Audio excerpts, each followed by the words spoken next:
It's that time of the week. Yes, this week's Cult Movie Show, your weekly look at cult movies. Please welcome your hosts, Warren and Velvet.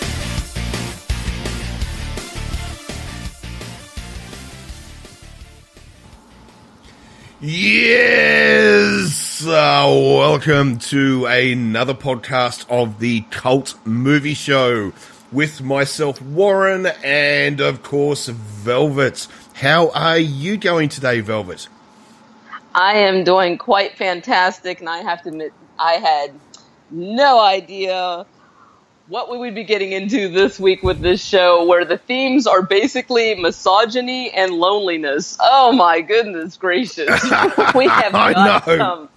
Wow. It worked out perfectly, totally unintended. Originally, we usually have 3 movies because of technical difficulties on my end. We're only reviewing 2 movies and a mini movie this week instead of the usual 3. And it's hilarious because you have a film in which we have some men with misogynistic beliefs, and then I picked a film in which we have, yikes, some characters with some misogynistic beliefs, and it just worked out that way by accident. Yes! It wasn't planned, but it seemed to form a theme anyway for podcast 72. So the theme oh my goodness gracious. Misogyny. Misogyny. So there we go. So it'll be a little bit of a shorter show. Obviously, only with 2 main films rather than 3 this week. Right. But I suppose before we get started, have you seen any good films lately, Velvet? I actually went to the movies last night, and I saw The Spy Who Dumped Me. This is a comedy. Yes. Heard about this. This is an action comedy with Mila Kunis and McKinnon. I can't believe I just forgot her name. She was in the most recent female version of Ghostbusters. And it's funny, not as funny as I thought it would be. It's action-packed.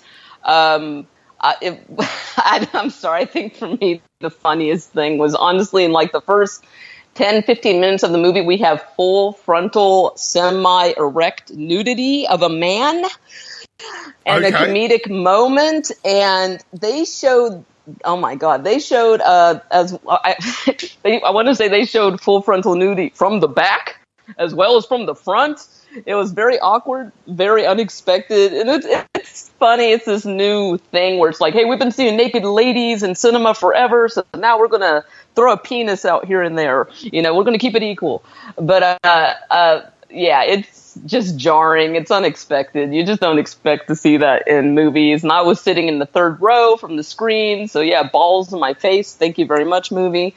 And... Right. But I felt even worse for the people in the very front row because they were so caught off guard and so offended that 2 people got up and left. Oh, really? And never came back. Yeah, you just did not expect to see full-on dick in your face within the first 15 minutes of that movie. And then they never did again. I mean, it was just so unexpected. I was just like, damn.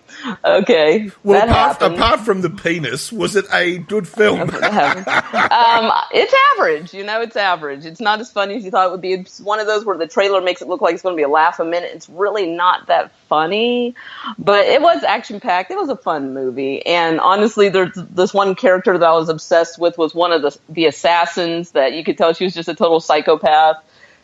When we first see her, she's doing, a catwalk. She's walking in a fashion show, and then she gets called into duty, and then all of a sudden she's just this crazy psychopathic killer, and she's a former gymnast. And so there's a scene in the movie where obviously I'm sure it was a body double, actual gymnast, but she's like torturing people by doing, just all these cartwheels and then kicking them in the face. And then there's a trapeze battle later in the movie, which is so badass. So great action sequence. So action-packed.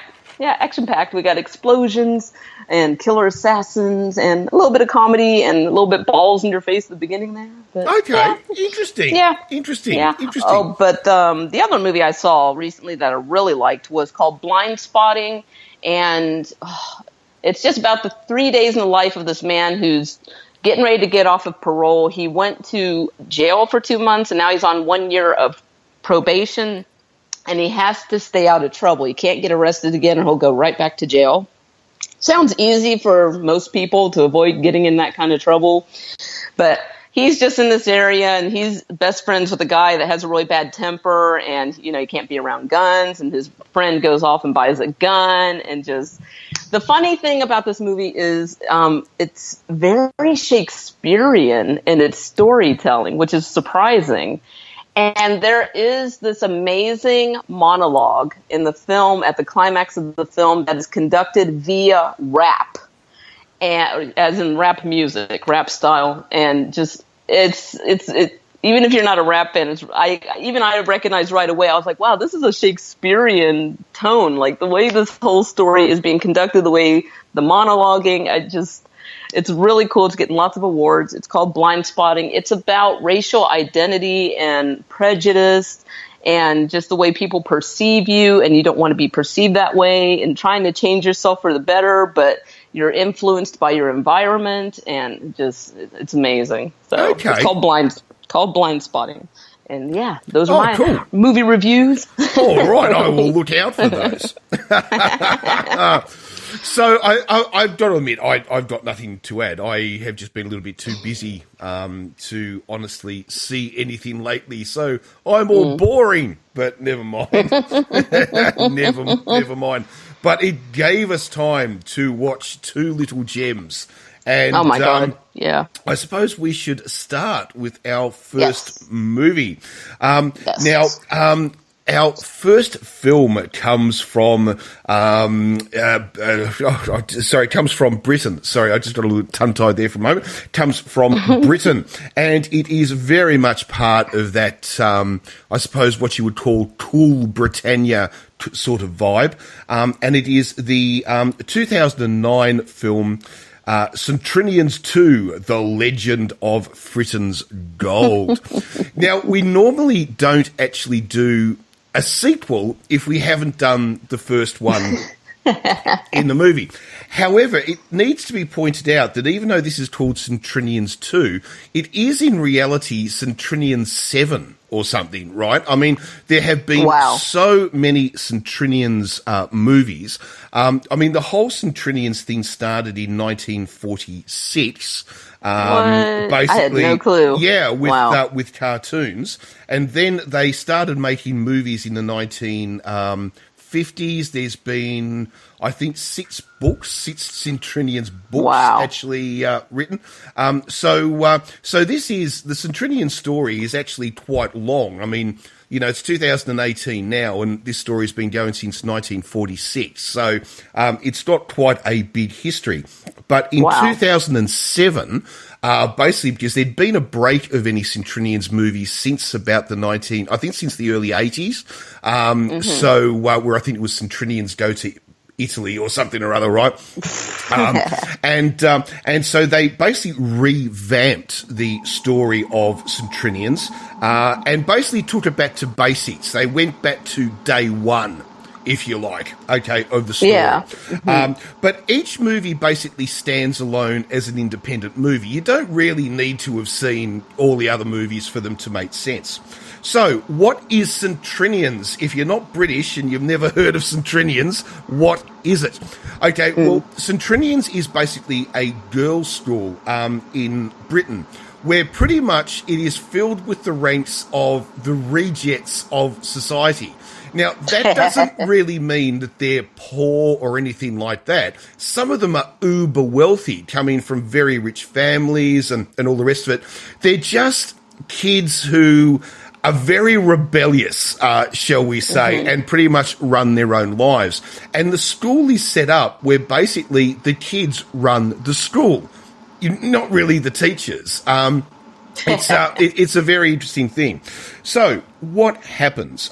So in our plot of The Legend of Fittons Gold, now we find out that the head mistress of the school, it turns out that who is, of course, is Camilla Fritton. It turns out that one of her ancestors several hundred years ago stole a fortune of gold on the high pirated seas. and God. treasure has been hidden. Now, there's a baddie, which is Sir Piers Pomfrey, who, of course, is the world's greatest misogynist. And he finds, and of course, he wants to reclaim the treasure and realizes that the girls of the school have a set of rings which actually tell the destination of where the treasure is hidden. So basically, he will try to steal the rings from the schoolgirls. The schoolgirls with the headmistress will, of course, try to find the fortune for themselves, but it will, of course, turn out that the treasure is not what was to be expected. It's in fact, we find out that women have played a far greater role in history than a lot of men would be happy with, because they have tried to put them down. Am I explaining this movie, or am I just ranting? I don't know. Let's see. Yeah, no, it's. I think you're getting there. You're getting there. It's maybe we can just talk through the various bits of the movie, and we'll try to explain it. I've done a really shocking job. I really have. So anyway, it's got a huge cast. Basically, yes. Rupert Everett plays Camilla Fitton, the headmistress. David Tennant plays Sir Piers Pomfrey, who is basically our baddie. Colin Firth plays Geoffrey Thwaites, who is an ex-fallen Minister of Parliament, who is, of course, in love with Camilla, the headmistress, and they've been having an on-and-off-again relationship forever. We then have a huge cast of all the girls, and there's just so many to mention. It plays very much back to all the original comic books with the outrageous outfits, the stockings, the garters, the hockey sticks. It's a very British sort of thing, but I think it still works pretty well internationally. So before we really try to decipher it, I'm just making such a shit job of this. I really am. What did you think of it? And then we'll try to restart.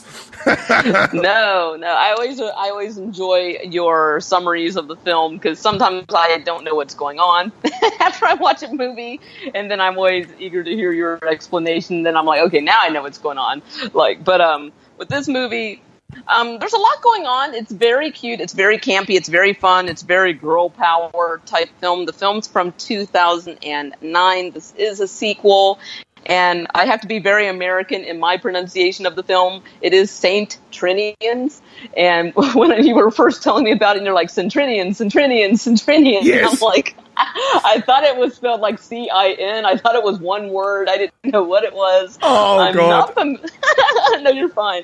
I'm not familiar with this franchise. I've never, ever heard of it before until I watched this.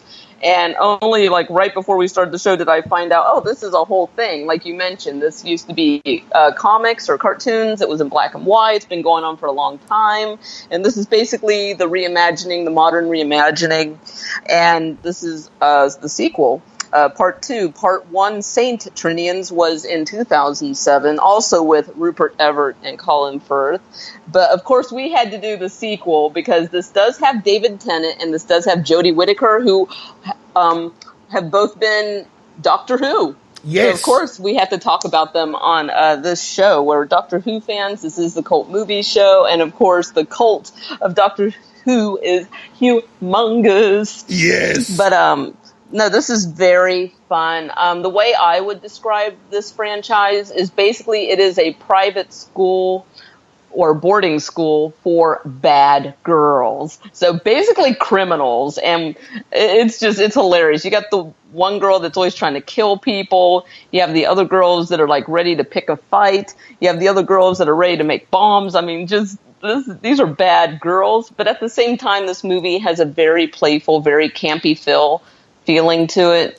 The soundtrack is really fun. A lot of upbeat pop music, rock music, punk music. They have the girls dancing and singing in several scenes of the movie. It's very cute, even though this is supposed to be a movie about bad girls. I don't think they're actually breaking any actual laws in this movie. Nobody actually gets killed or hurt. I don't think. Well, they don't really break any laws in this movie. Right. In any of the others, they do. Do they? Because Okay. there was one character that was missing from this movie who's been in all the others, and that's Flash Harry. Now, Flash Harry is meant to be the spiv. Now, the spiv. What's a spiv? What's a spiv? Okay.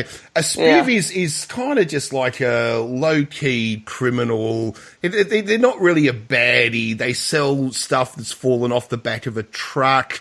You know what I mean? Okay. They're sort of a bit like during the war, during wars, what people would often call like a black marketeer. They're that sort of person. Okay. Now, if you want something cheap, they'll get it for you. Just don't ask where it came from, sort of thing. Right. Now he was in the movie before this, played by Russell Brand, and they didn't reprise his role, and I don't know why. I'm assuming probably had something to do with Russell Brand, to be honest. But they didn't bring him back, which was a bit of a shame because he's actually a very important character to the whole stories, but anyway. The other interesting thing about it too is that the character of Camilla Fritton, the head mistress, now played by Rupert Everett in this movie. Now you're going to be asking, why is a man playing the head mistress? Now this is tradition in St. Trinians. The head mistress is always played by a man in drag. Oh, okay. Now, in all the other films, this has been done as well. It's just, a tradition. Sort of thing. Yeah. So that's the reason why Rupert Everett is playing Camilla Fritton. Now, it's I've got to admit, like you said, the soundtrack's amazing. It's shot really, really well, and there is plans underway for a third in this new imagining, which is apparently going to be called St. Trinians' Battle of the Sexes. But it's still in early pre-production. I believe it's had lots of issues and problems, especially too now that all the girls are way too old. So they would need a brand new... This is, 10 years after the fact, so yeah. That's right. So they would basically need a new cast, I think, to keep it going. But I really love all the St. Trinians movies. I even love the old ones from the 50s in black and white. I think they're just really funny. I have to admit that Rupert Everett makes a very unattractive woman. It's very obvious. Honestly, when it first started and it took me a moment to realize that was Rupert Everett, I was like, oh, how interesting, the headmistress is transgender. But no, she's not supposed to be a transgender character. This is supposed to be an actual woman, but played by a man in this movie. Yes. And I'm just like, oh, never mind. I thought the movie was being forward-thinking. No, it's just following tradition. So this is not about acceptance and tolerance or self-identity. It's just tradition in this case. But yeah, and he's aware that he makes an unattractive woman. I mean, he is... they're really playing up the overbite. They've got that false mouthpiece in there where his teeth stick out like half a meter from his face, and it's just like yuck. In one scene, it looks like he and Colin Firth are going to kiss, and you're like, oh, God, please, no, thank God. Oh, it didn't happen. Yay, thank you. Just really not an attractive woman. It is kind of funny though, because he does play it as if he is the world's most attractive woman, even though he's not. Like he even sort of says at one stage, there are women who are born to greatness. The Queen, myself. Yes, exactly. But I do like that. I mean, self-esteem will get you anywhere in life, to be honest. I mean, the most unattractive people have the best personalities, and look how far they get. It's really, you just got to own it and work with what you got. Yes. So basically, to get back into the story properly, so we find out that obviously there is this supposed fortune, okay, which now both the schoolgirls and, of course, David Tennant, or Sir Piers Pomfrey, is trying to get hold of. So where most of our movie will take place is them trying to basically solve the various clues. So they keep getting themselves into various different adventures or activities, such as grave robbing. They have to, in one section, they have to infiltrate a boys' boarding school. And so, a lot of these scenes are actually really sort of quite funny. I think they're done extremely well. And the girls are also all broken into various different subgroups. So, for instance, there's the nerds. And so what do they do when they're at school? They're actually doing share trading. They're actually buying and selling shares on the futures market and the stock market and stuff like that. We then have the chavs, or the rude girls. To American audiences, that's sort of like redneck, I suppose, is the best term you can sort of use. We have the flammables. They're sort of like the pop sort of girls, all into the latest, sort of hip thing.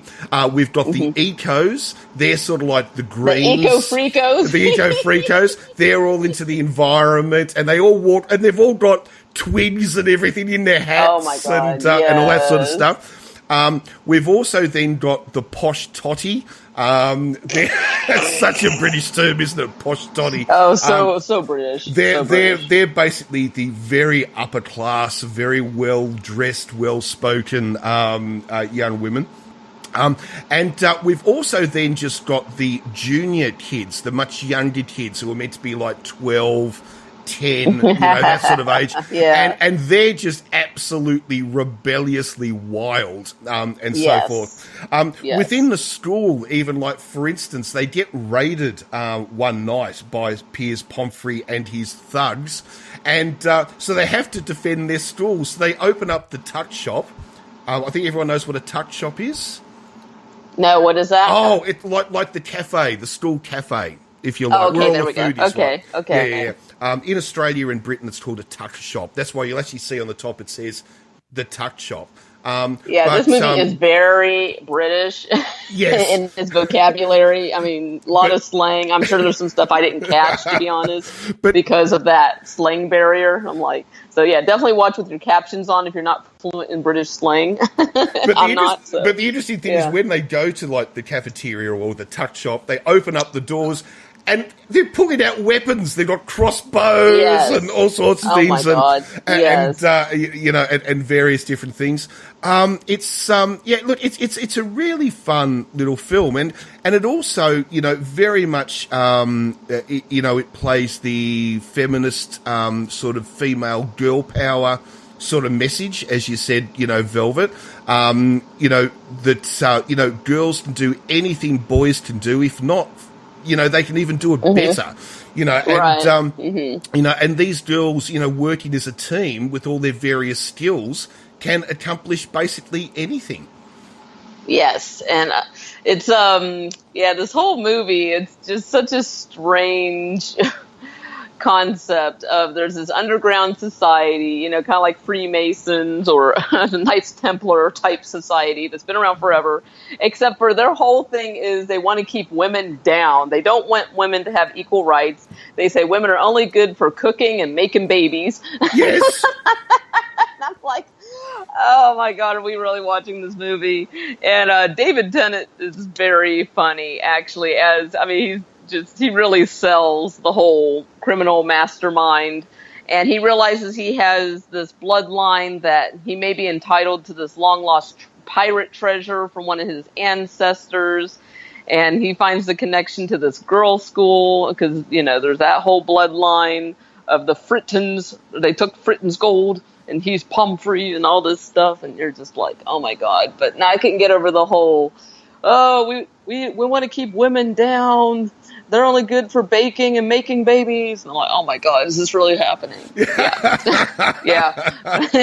Is this really the movie we're watching? Yes, it is. And it only gets worse. After this movie, I mean. This was actually really This was actually really cute, really funny, and actually David Tennant was really funny in this movie, just the way he sold it. In the very beginning, we have this great pirate sequence where Fittons' gold, his entire booty, is stolen by, we think Lord Pomfrey. Oh no! It's. I'm getting the names mixed up. I'm sorry, I'm getting the names mixed up. No, so Lord Pomfrey's gold is stolen by Fritton. I got confused because the title says Fritton's gold, but it would actually be Pomfrey's because it was stolen from him. But anyways, yes. But I got a little confused about that towards the end because it's like we find out the treasure is not actually the kind of treasure we expect. It turns out to be an identity, and what that identity stands for, and it changes history. Yes. People, this movie is that big in its story. At the end of the movie, it's like, knowledge transcends treasure.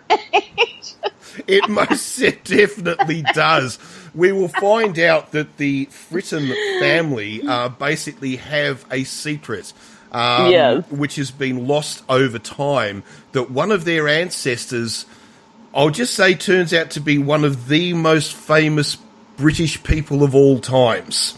I love how they say it. They say the bard was a bird. I think you just gave it away there, Velvet. Oh, I planned on giving it away. This movie's from 2009, so yeah, we'll definitely be spoiling this one, I think. Yes. No, it's hard to explain just from this review, but basically we find out that the person that stole Lord Pomfrey's booty, his treasure, his pirate treasure, was actually Shakespeare, and Shakespeare was a she. Yes, it was a woman. Yes, Shakespeare was a woman. I know. It's like, wait. So this whole movie, they're looking for this treasure. They follow all these crazy clues, and they have to find these 2 rings that you wear, and they put the rings together. You get coordinates for a map, and they're like, this is where the treasure is. And so they break in, and they bust open the treasure chest, and there's just a scroll in there that says, oh, by the way, Shakespeare was a she. That was me. Whee!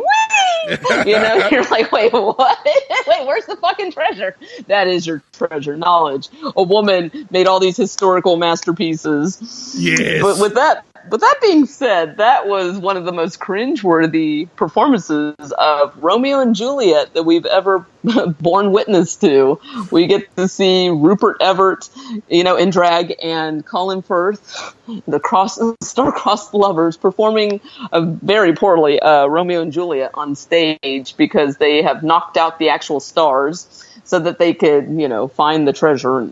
It's this whole thing, people. It's a lot more complicated than you would believe. Yes, it turns out that the treasure is actually hidden under the Globe Theatre in London, and so they have to all travel to. So the entire school basically travels to London.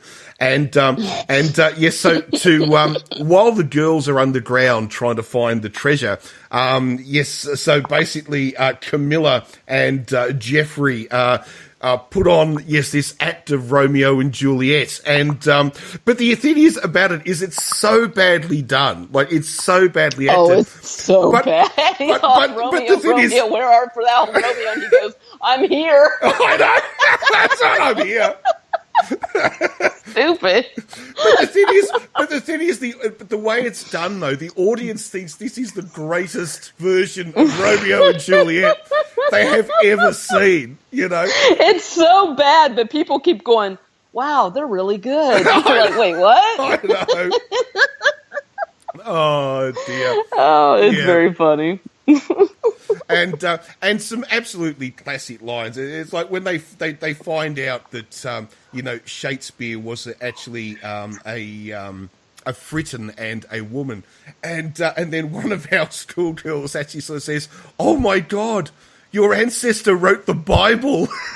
Oh, wow. Yeah. Airhead Supreme. Yes. Yeah, definitely. Yikes. She was not blessed with brains and beauty, unfortunately. No. It's, yes, that was a Chelsea Parker. It's got some great lines in it. It's hard. I mean, it's one of these movies, it's just got line after line after line, sort of in it.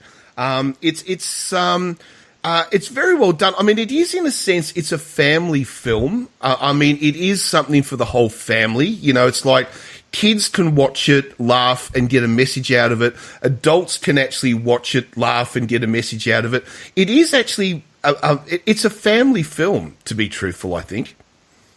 Yeah, definitely.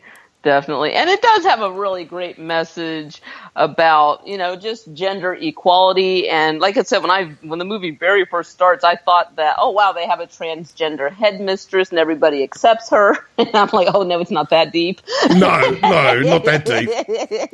It's not that deep. It's just tradition. But yeah, no, definitely. Very cute movie, very upbeat, very fun. And like I said, it's cool to see Dave Tennant in a different role. He is really a fine actor. There was a movie that came out recently where he, long story short, plays a serial killer that I really wanted to see. And it was in and out of theaters so fucking fast, I didn't get a chance. I was so pissed. So I have to wait until it comes out for me to rent. Oh, okay. Yeah. Yeah. Well, he's got great range as an actor. He's not just typecast as the Doctor, as sometimes happens when people play a character on a TV show for a while. Sometimes they can't seem to do anything else. They're always coming back to, oh, remember when you played the Doctor? Can you do a cameo playing as the Doctor? That kind of thing. And he's got this great, acting resume, and it's just so cool to see him in other roles. He's always fun to see. You see him in lots of other TV shows, like the Spies of Warsaw and and things like that. I know he's extremely good, and but it was so weird. Obviously, we had two doctors together in the TV show. What is it? Broadchurch. Yes. Broadchurch, I think it's called.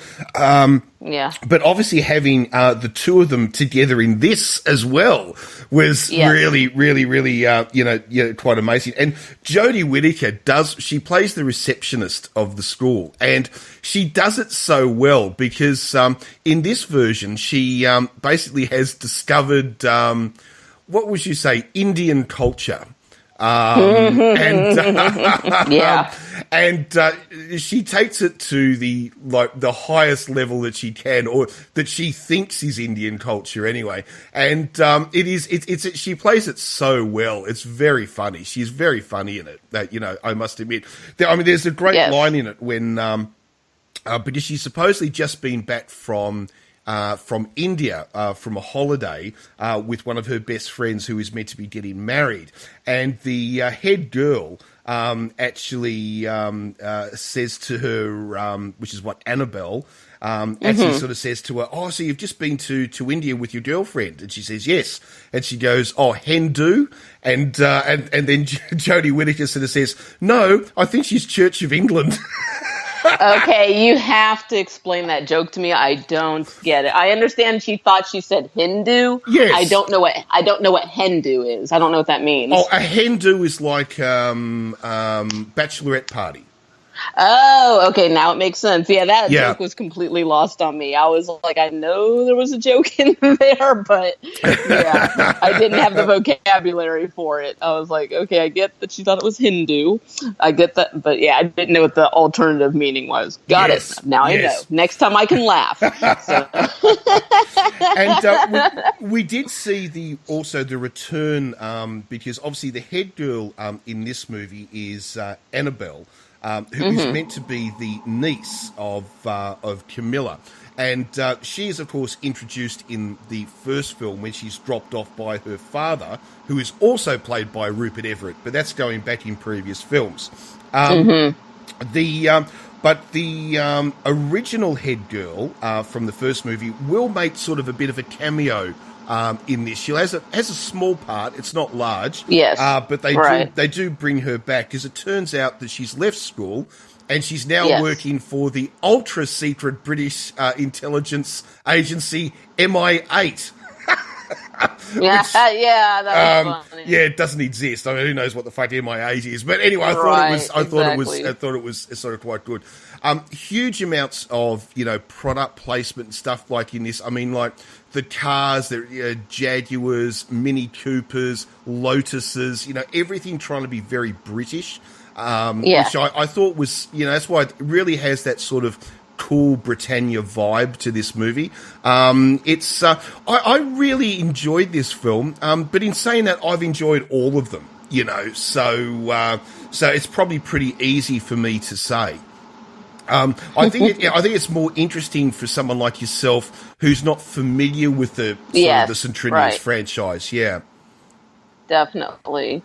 And I'm always happy to see Colin Firth. I've always liked Colin Firth, but ever since he did The Kingsman, now I think he's really sexy, and I really like seeing him in movies now. I'm always like, yay, he's in another movie. I just think he's so sexy now. And he's just got great comedic timing. He's always very funny in comedies. He just really has that sense. He has that great delivery, and he delivers well in this movie as well. Just always kind of stumbling and doting, and, you know, and he's just like, wait, why are you in this? It turns out he's a member of this underground misogynistic society. And we're like, what the hell? Why are you a member? And he's like, oh, I was young and ambitious and I wanted to do whatever it takes. But, you know, I don't believe in that stuff. Yes. It's just like, okay, so now they have a mole in this underground society that helps them out with things, helps them to unfurl their plans. It's kind of weird, though, because this movie, that secret society doesn't go away, but Dave Tennant plays, I guess he's supposed to be a politician, a high-powered politician that's beloved by everybody, knows everybody, and so everybody finds out he's a member of the so-called secret society, so I guess that's supposed to ruin his reputation. But nowadays, with the current climate of today, I mean, you could find out something about somebody, and it can go either way. It might ruin their career, and it might just kind of be like, oh, well, that sucks, but it's still business as usual for him. Who knows? What do you think? Well, this is 2009. 2009, being outed like that would probably kill your career. I would argue now, in 2018, it'd probably get you elected to office. And I'm not trying to have a go at anybody here. I'm just saying that I think we don't care about that stuff anymore. I think the world has gone through a change over the last few years where a certain percentage of society now kind of embellishes badness. Do you know what I mean? It's like they almost encourage it, you know. There's this, I think for a while we had so much of the PC world, you know, and now there's just a certain percentage of society who have decided they're going to rebel against it and be as un-PC as humanly possible, which I think is a shame because I don't think it does anyone any favours, but, you know, hey, it's just the way it is, I suppose. Yeah, it's crazy. So, and this isn't just such a short amount of time to have this much of a change in the zeitgeist and just like, wow. So it's nice to have movies like these where we kind of remind people, hey, you know, stick up for yourself. You know, don't let anybody talk down to you based on your gender. I mean, girl power. Definitely girl power movie, yeah. Oh, yeah, well, I mean, you think about it. Out of Hollywood now, we're getting lots and lots of, if you want to call it girl power, female power movies, you know, trying to, you know, end the imbalance, you know, in movies. So women get 50%, you know, and stuff, rather than the 10% or whatever that they were getting. So I think that it's, you know, that's all really good. But this movie is actually quite a bit before that movement started. I mean, this is a decade before Me Too. You know, this is, you know, sort of going back. But then again, you can predate this with the Spice Girls, you know, girl power. I mean, that's where it all started. You know, to a degree. So, yeah, you know, I think it's great seeing movies with powerful women. Even in this, even though one of the women is in fact a man, but that's just tradition, you know, for, you know, for it. But I think it's great seeing, you know, sort of more and more movies like that. You know, and I want them to, you know, keep coming. I really hope they make another St. Trinians. I really, really do. So it's been stuck in development hell for a while now. So this movie is from 2009. So we're hoping for a part 3, but it's still in production hell, it sounds like. Yes. And if you want to see also from the very original film back in the 1950s, one of the funniest scenes I can still remember seeing as a kid on television, and I can still remember being in hysterics because in the very original film, the Ministry of Education sends a police officer undercover into the school to find out all about the criminal activities of, of these girls. And anyway, she's listening to all this stuff and she can't find anywhere to write it all down. So she starts writing it on the bathroom floor, right? So she's writing it all down on the floor. And then she realizes she's got to get out. So she doesn't know what to do. So she gets a knife and she cuts the floor up and starts rolling the floor up so she can carry the whole floor out with her. It's just absolutely hilarious. I mean, these movies are all very, very funny. I mean, there was the St. Trinians' Great Train Robbery, which is obviously a send-up of the British Great Train Robbery, where the girls have to rob a train. There's so much to this, and I'd recommend, too, that if you have seen this one, or if you're now going to see this one, you probably won't from the way we've described it, but hopefully you'll give it a shot. You'll also watch, St. Trinians 1 from 2009, but then you'll also go back to the back catalogue and start finding the older black and white films, because, they're really very, very funny. Very cool. Yes. Yeah, no, I love that movies like this have a legacy. I had no clue. I've never heard of this.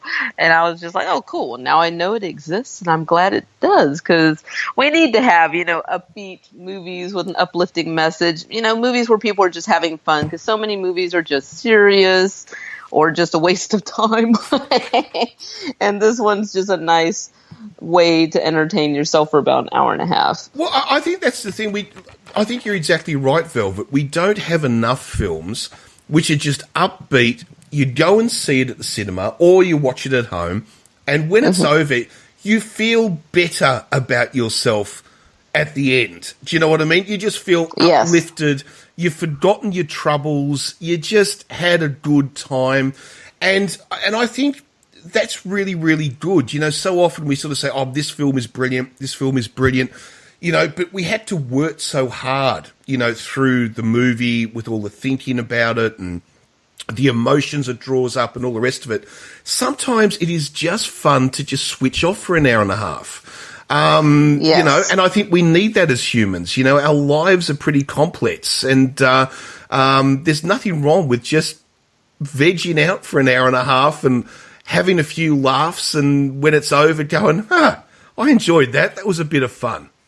Yeah, like sometimes that's a problem that's a criticism I don't like that people make about some films, is that they're like, oh, this film had no message. And I'm like, well, sometimes films are just for entertainment. Sometimes it's just art for enjoyment. It does not always have to have a message. Like, for me, the most recent film I saw that definitely fell into that category and received a lot of criticism was the movie Isle of Dogs. And I mean, it's basically just a movie, a claymation movie about people who love dogs. And I'm like, and I'm okay with that. I went there and I loved it. I enjoyed it. And it was, it didn't have to have a message. I was like, no, it was beautiful to watch, and it was just lovely. I loved it. But a lot of people are like, this movie is overrated. It's terrible. It has no central theme. I'm like, does it have to? Does every single movie have to have a message? I don't think so. Yeah, no, that's exactly right. We're too hard on stuff sometimes. Right. Just have a bit of fun. There's nothing wrong with just having a bit of fun. Right. But this movie actually, I think, does have a message. Like as we've already mentioned, it's very gender positive, girl positive, be strong. And really it just makes people who fall, you don't even have to be a misogynist, I mean, just anybody who's like, oh, well, girls can't do this, or guys should do that. Oh, that's a man's job, or that's for women. I mean, this movie basically addresses that in a very friendly and almost non-confrontational way. Because anybody in this movie who's like, oh, women should only do this and that, looks very silly. And that's a great way to criticize that mindset, is to just make them look silly. And even many of because this organization is called AD1. And even many of the members of it don't really seem to embrace the message all that much. No, they don't. They're sort of like, well, what does it matter if Shakespeare was a woman? Well, so what, sort of thing. But it is also funny because when we first see AD1, the Secret Society, and they're all sitting around a table wearing these cloaks with hoods, like these old, like medieval Dark Age monks, and they're all, doing the all that sort of stuff, chanting away and stuff. And then and they're all sitting there and it's all dark. And then suddenly the lights come up and David Tennant puts his hood back and goes, "How are we, chaps? Doing all right?" and that goes back to what you said about David Tennant, Velvet. He's so good because he took something which is so deadly serious and then suddenly just turned it into this light-hearted comic moment. I almost expected him to sort of say, "Anybody feel like ordering out for ribs?" Yeah, definitely. It's definitely. Really, really, really well done. Really well done. And also, there's another great thing too. Is at the end of the movie when Pomfrey or David Tennant is escaping down the Thames River in London, with the stolen last manuscript of Shakespeare, who of course we now know, is a Fitton. And the girls, of course, have to chase after him. Now, he's on a boat, so how are they going to get him? Well, now, I don't really know. They're on a mock-up of the Golden Hind, an old famous British sailing ship. Now, I don't live in London. I don't even know if that really is there or not. I don't know. So I've got no idea. But I have no clue. But anyway, they steal it and they take it down the Thames, and they're doing an old-fashioned, pirates gun battle with the cannons going off, and then Camilla swings across from the yardarm and, sword in hand and steals the manuscript back. And then we get the great line, wind power. I told you guys, it's friggin' awesome. Oh, I know, that was turbine. Yeah, the eco message. Yeah, so. Yeah, and Juno Temple is one of those actresses. She pops up in so many places. And every time I see her, I always, for half a second, don't recognize her. Then I'm always like, wait, where do I know her from? And then I'm always like, oh, that's Juno Temple. She just has, for some reason, she has this look about her that I always have trouble recognizing her for some reason. And it's always like halfway through the film, I'll always be like, oh, wait, is that? And then I'm like, where do I know her from? And I always have to go look every single time online. I'm like, oh, God, yes, I've seen her in this. I've seen her in that. I don't know, her British accent sounds very good to me. Her American accent sounds very good to me. She's a very good actress, and she pops up in a lot of movies and TV shows, and I'm just like, wow, there she is again. Yes, I know. She's very good, though, isn't she? Yeah, she is very good.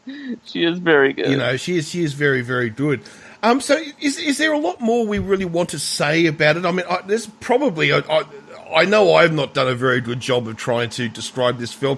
I found it, to be honest with you, even though thoroughly enjoyable, very difficult to try to explain and talk about, actually. There's a lot of silly little side jokes that go on in the movie.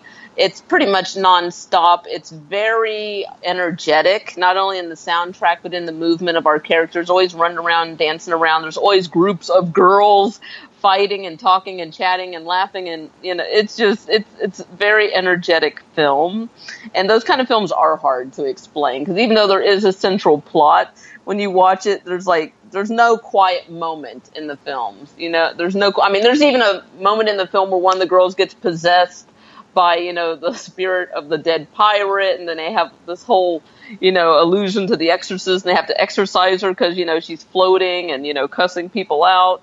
We even have a nod to the I was going to say Lord of the Rings. Yeah, excuse me. Yes, Lord of the Rings with the little what's the fucking thing? The precious dude. I can't believe I forgot his name. Golem. Yes. Where they're showing the ring that has the map on it, and somebody's holding it, and all of a sudden there's that light, and there's that recreation of the moment where he's just like, my precious. And so it's a very silly movie.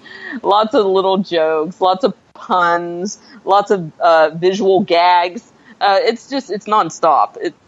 There's not a quiet moment in the movie, and it's a fun watch. Oh, it is, and I think definitely too a lot of slang and a lot of in-jokes where if you're not British, you might have some trouble understanding them. But even so, it doesn't really spoil the movie, I don't think. If you don't get a lot of those sort of in-jokes and things like that, I think it still works, extremely well. But yeah, I think that's the one thing we have found, though, Velvet, is that every time we've done a comedy on this show, they're very hard to talk about. Because they don't really... It's very hard to get in depth with a comedy, where, like, with a serious film, or at least an attempt to be serious, it's much easier to sort of really get into the bowels of it, where it's much, much harder with a comedy, I think. Definitely. And comedies are just those you have to be there type of movies, because comedy is very subjective. That's why comedies very rarely win awards at the mainstream award shows, at least in the United States, because it's so subjective. What is funny to one person is stupid to another. Like I told you, I walked out of Super Troopers 2 because it was too stupid and annoying for me. But there were other people in there laughing their asses off crying, but I think they probably smoked marijuana before they came in the theater. I think they were cheating because I was watching it sober. So maybe if I'd had a drink or some kind of, party favor, maybe I would have had a different experience, but that's really not my style. But yeah, comedy is so subjective, so it is actually hard to talk about. You have to see it and experience it for yourself. I think that's a very good call. Very good call. All right then, if we are going to rate it then, though, on the Eric Roberts scale, Velvet, where is the Legend of Fittons Gold going to fall? All right. This is a very watchable, very enjoyable. This is a, Sunday afternoon with some friends, pizza and beer. Just let it run, turn it up for the music. I'm going to give this 3 Erics out of possible 5 Eric Roberts. Very watchable. Okay. I'm going to give it 5. No, he loves it. Nice. I think it's absolutely hilarious. It kept me hooked all the way through. I love the cast. I love the writing. I love the acting. I love the cinematography, the way it's put together. It's so tight. This movie is really tight, the way it hangs together. Like some comedies, they draw out between funny bits. This is just non-stop. It doesn't stop. So I'm giving it a 5. Nice. Okay, see, look at that. What did we say? Comedy is very subjective. Yes. Yes. Although I do wonder, though, whether this movie is going to be, how shall I say, more popular with people who come from Commonwealth backgrounds. Mm-hmm. Because there's so much more British influence in the lifestyle. Right. Where I think maybe if you're from, I don't know, Germany or the United States or Brazil, or something like that, British humour is a little bit, like it's not everyone's cup of tea, to use a British term. It's not everybody's first choice. So, like I've spoken to a number of Americans who they do not find British films or TV shows funny at all. Right. Mm-hmm. Right? Yeah. But then I've spoken to a lot of British people who cannot stand American comedy. They just say it's not funny, right? So there is such a difference, but I think that for people, let's say maybe if you're Southern African, Australian, Canadian, I don't know, Singaporean, something like that, you've got a much more of a British influence in your life than. So that's, I don't know if that makes sense to everyone, but I think that, it makes sense. It's very cultural. Yeah, and I think there is a cultural thing about this film where comedies can have, like, if you make a serious drama, it doesn't really seem to matter what country it's shown in, it's generally light, Yes.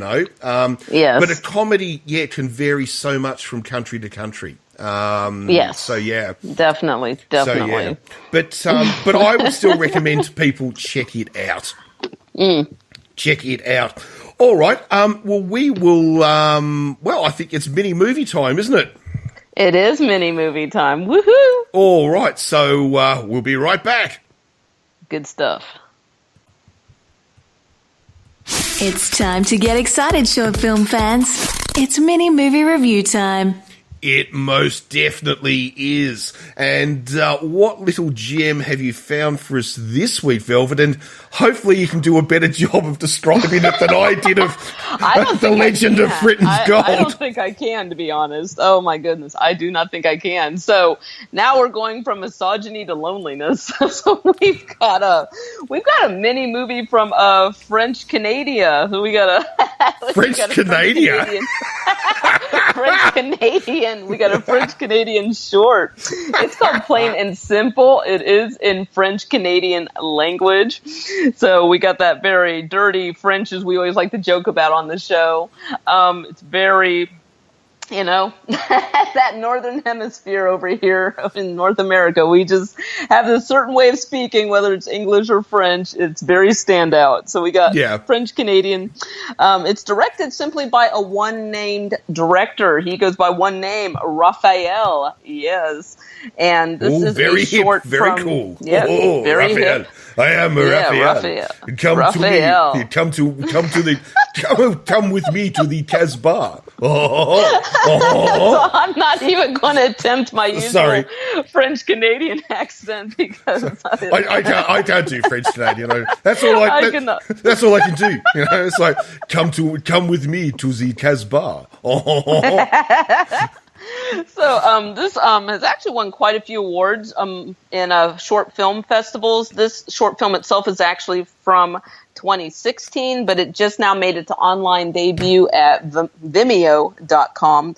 The short is called Plain and Simple. The entire short film runs about 12 minutes. It is in French Canadian. I always like to make that distinction because some, language snobs out there will be like, oh, that's French Canadian. That's not like France French. I'm like, no, it is different. I can even tell. I don't speak French, and even I can hear the difference. The moment you hear it, it just has that style to it. It's a little rougher. It's very, like I said, very North American sounding. And even just the overall aesthetic of this short film. It's very high production value. It's beautifully shot, great use of sound effects. But what is it about? Wow. It's 12 minutes. We have I guess there's 4 central characters that we focus on, and we're kind of following them throughout their day. And I guess the main theme of this short film would basically be loneliness. It's how you're surrounded by all these people, and people are not really talking to them, but talking at them. There's this lack of connection, feeling alone in the world, even though you have people right beside you, talking at you, not really talking to you. Warren feels like he struggled to explain our previous film, St. Trinians-The.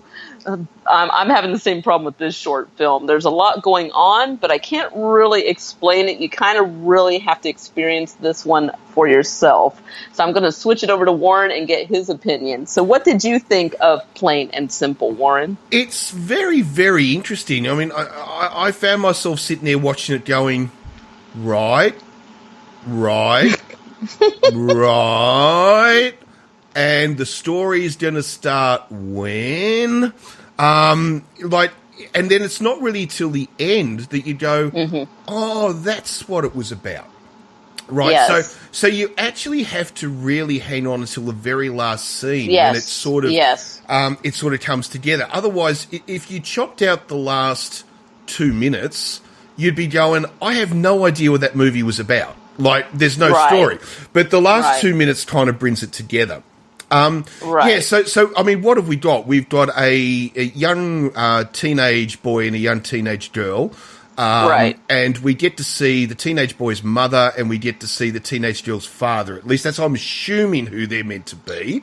I think so. Yeah, that's what I'm assuming. It's not actually said, so I'm sort of just assuming that. They're definitely family members of some sort. Yes. And the interesting thing about them is that they're all such lonely characters who seem to spend their entire lives alone while being surrounded by huge amounts of people.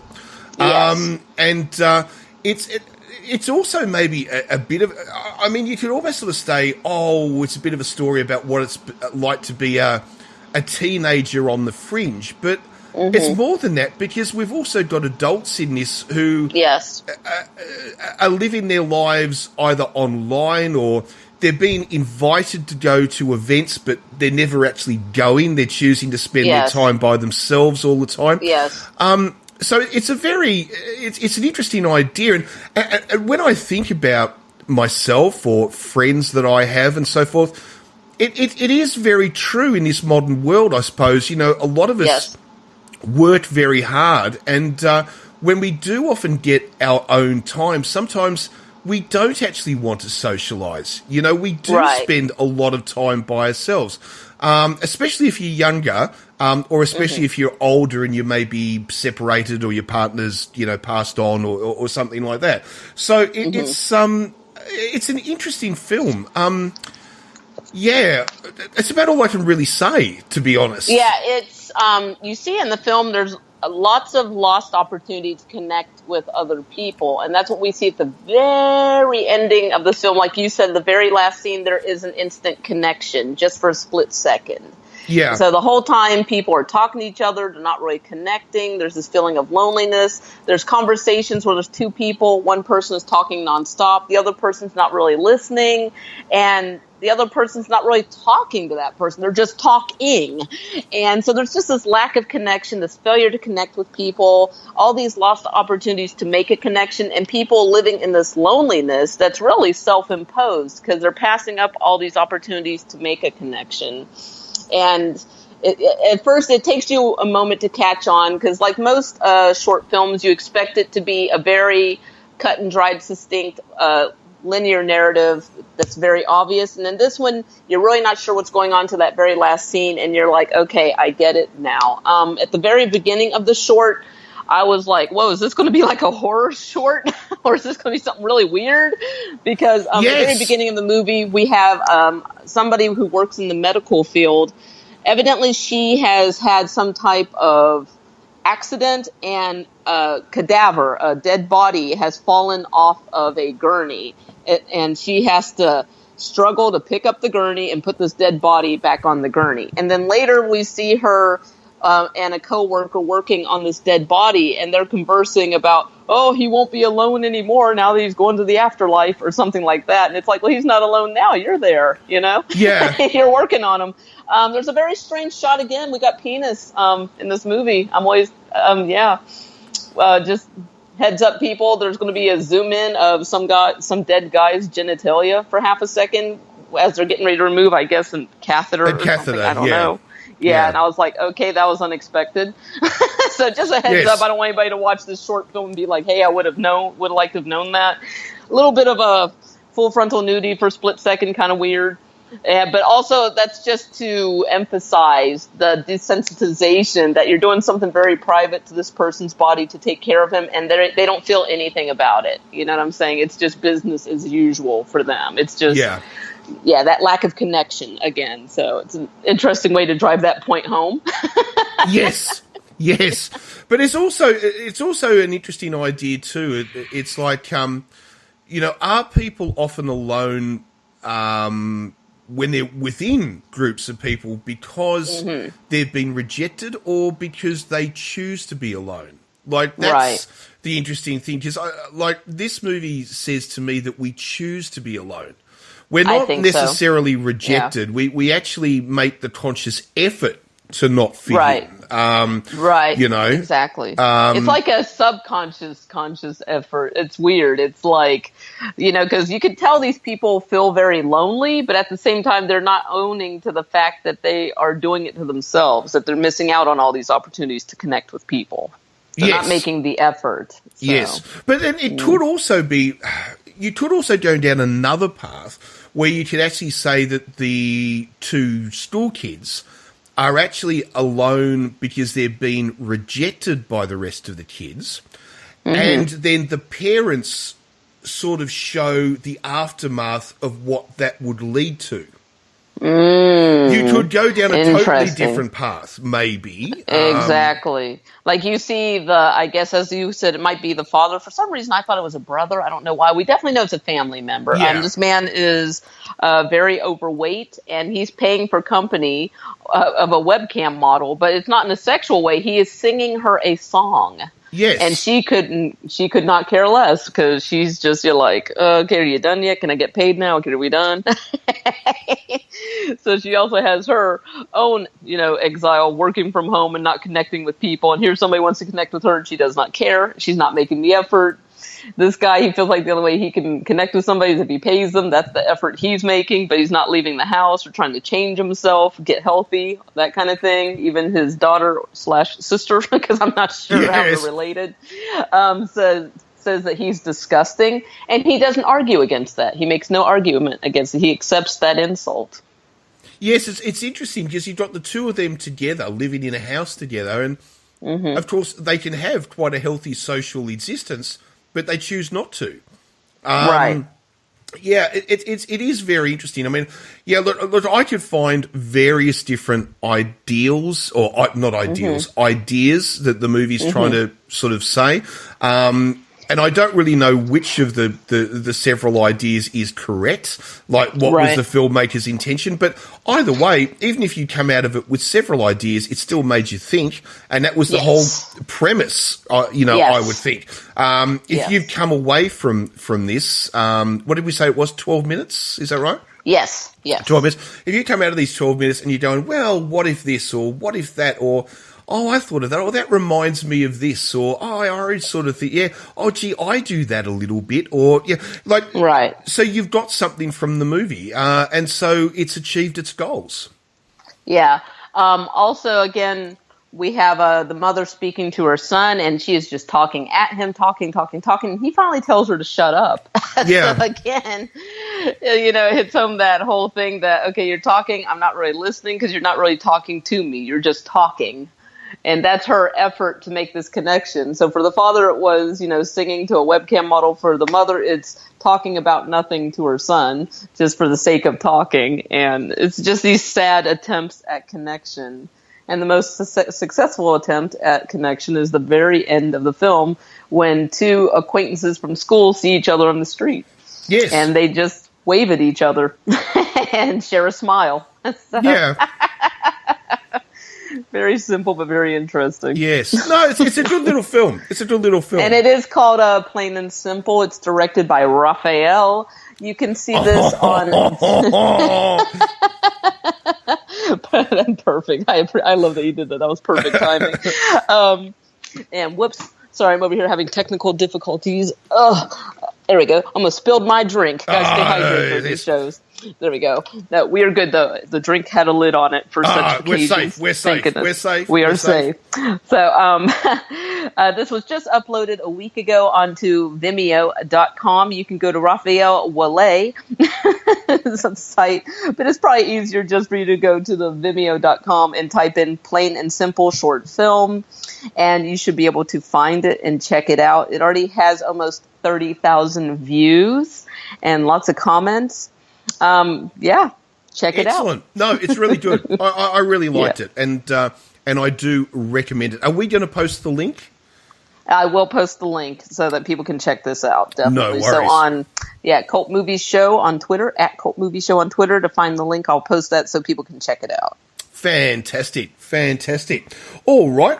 Well, we will take a quick musical break, and we will be back with our final film, because there's only two for this podcast. And this is, oh my God. Oh my God. Oh my goodness gracious. Anyway, we will take a quick break while we summon up the courage to talk about the next movie. So we will be right back.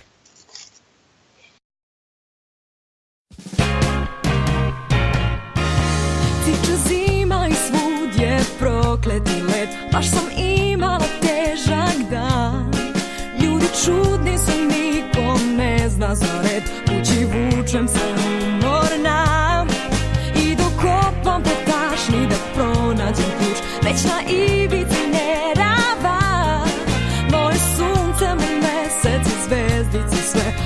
muškarac mi otvara, moj čovek na vratima.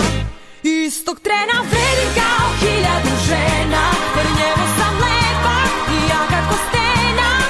I kad me grli znam da sve je u redu, čovek je čarovan. Sve moje mrakove u proleće boji, otkad me voli ja uspravno stojim. I njemu ja sam dobra baš kakva jesam, čovek je čarovan. Zbogom tugom i zdravo osmehu moj, sreća s njim se doselila. Tako topao, nežan i predivan svoj, samo meni on pripada. Dugo pričam u moje najbolji drug, sad se smejem ko blesava. Ljudi mi kažu nisu videli par koji tako isijava. Naša ljubav je zarazna, sada znam da vredim kao 1000 žena, jer njemu sam lepa i jaka ko stena. I kad me grli znam da sve je u redu, čovek je čarovan. Sve moje mrakove u proleće boji, otkad me voli ja uspravno stojim. I njemu ja sam dobra baš kakva jesam, čovek je čarovan.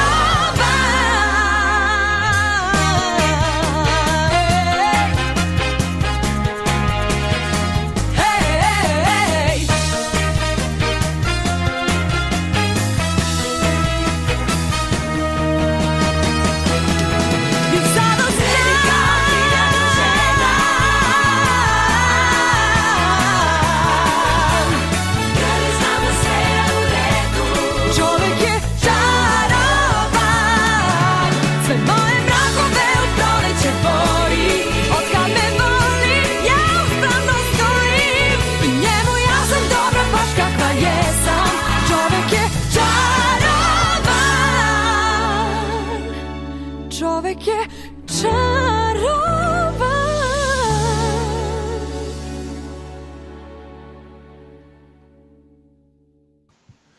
And we are back. And that was, of course, Nina with Karol Ban from Serbia.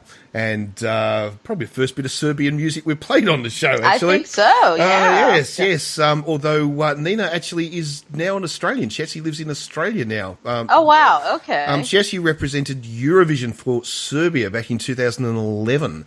And then she migrated to Australia several years ago. And she was actually interviewed last year, and she actually says that she wants to go back to Eurovision, but she wants to represent Australia, not Serbia. So that would be really interesting if that were to happen, actually. I don't know if we've seen somebody represent two different countries before like that. I stand to be corrected. If anyone knows if there's been someone who has actually represented two different countries, let us know. Although lots of people obviously do not represent their own country. That's quite common. Anyway, enough about that. We are talking about a 1976... And is it fair to say blaxploitation, Velvet? Definitely. Blaxploitation movie. Yeah. Oh my god. And I think this is the first blaxploitation movie we've done, I think. It is, yes. Oh my goodness. It's a shame that we're starting with this one. Yes, there are some rather more famous ones. But anyway, so the 1976 classic J.Ds Revenge. So what is our movie about? Okay, well, it's set in, is it New Orleans? Is that... Yes, in New Orleans, in the United States? Yes. And it starts off in 1942, where J.D. Walker and his sister are murdered by two other gentlemen. It then crosses to the current time, which was 1976, and we meet up with a young man and his girlfriend, and they're living a pretty sort of normal life. He's studying to be a lawyer, I think Yes, is I that think right? so, yeah. And I think so. is driving cabs, basically for money. I'm not too sure what she does. I can't remember. I what didn't her figure job... that out either. I got the impression she had a job, but we never find out what it is. Because they're living pretty well for someone who's driving a taxi cab, to be honest. I mean, they've got a pretty nice apartment But and that stuff. was also a time when you could work, just these regular jobs and you had a living wage. It's not like today where you're struggling. Right, so back then you could work those kind of jobs and you lived well. Right. So that's why a lot of people are like, oh, the 70s were so great. And I'm like, for some people, not for everybody. Not for everybody. No, not for everybody. Not for everybody. But yeah, it was definitely a different economy back then. So we look at that now and go, that's weird. But actually, that was pretty accurate at the time. You had money to go out, pay your rent, buy food, buy clothes. You had a living wage. Yes. Yeah. So anyway, the two of them, and they're living a quite nice life. They've got lots of friends. Yes. And they're a very happy couple. So anyway, one night they decide to go out for a night on the town. And the first place they decide to go to is a strip club. Really? Is that where I thought that was so weird. I was like, all of a sudden we see titties, and I'm like, wait, that's kind of weird now. Yeah, that was really... Because they were like, okay, we're going to go out with our best friends. It was a double date, So we got two, a husband and wife celebrating their 1-year anniversary, and they want their two best friends to come along. So it's, it's a double date. And so you're thinking dinner and drinks. No, strip club. Let's go to a strip club. Anyway. So they go there. So anyway, after that, they head off. They head off for dinner and so forth. And then they decide, as they're walking down the street, and they've got all the the people trying to draw them into all the various different clubs. I thought they were going to another strip club. I thought they were as well, but it turns out they're going to a hypnosis show. And anyway, so our main star is then what's his name? Isaac. Is that right? Isaac? Yeah. They were calling him Isaac, which I've never heard before. Okay. And so they were calling him Isaac, and his nickname was Ike. And I I was like, oh, it's not Isaac. Okay, it must be a black thing. Okay, that's interesting. Okay. So I guess it's an urban pronunciation. Right, so we'll just call him Ike. Where Ike goes up onto the stage, and he is one of various audience members who is hypnotized. Now, while he is under hypnosis, he suddenly starts to see images of this murder that happened in 1942. Right. Now, after he comes back, after he's brought out of hypnosis, he doesn't feel very well, and he's continually over the next few days getting lots of headaches. He can't seem to get rid of the headaches. He's just not feeling himself. He's starting to see images in his head. He's then starting to see images in the mirror. Oh, this is getting a bit spooky, right? And what it turns out is that he is being possessed by J.D. Walker, one of the men who was murdered in 1942. Now, J.D. Walker, or the spirit of J.D. Walker, will slowly start to take over Ike's life. Ike will slowly start to act like J.D. Walker, dress like J.D. Walker, and he will then want revenge on the man who killed his sister, and obviously also himself. And he will slowly, as the move goes on, get more and more and more, until in the very end he is just J.D. Walker. Ike basically doesn't exist anymore.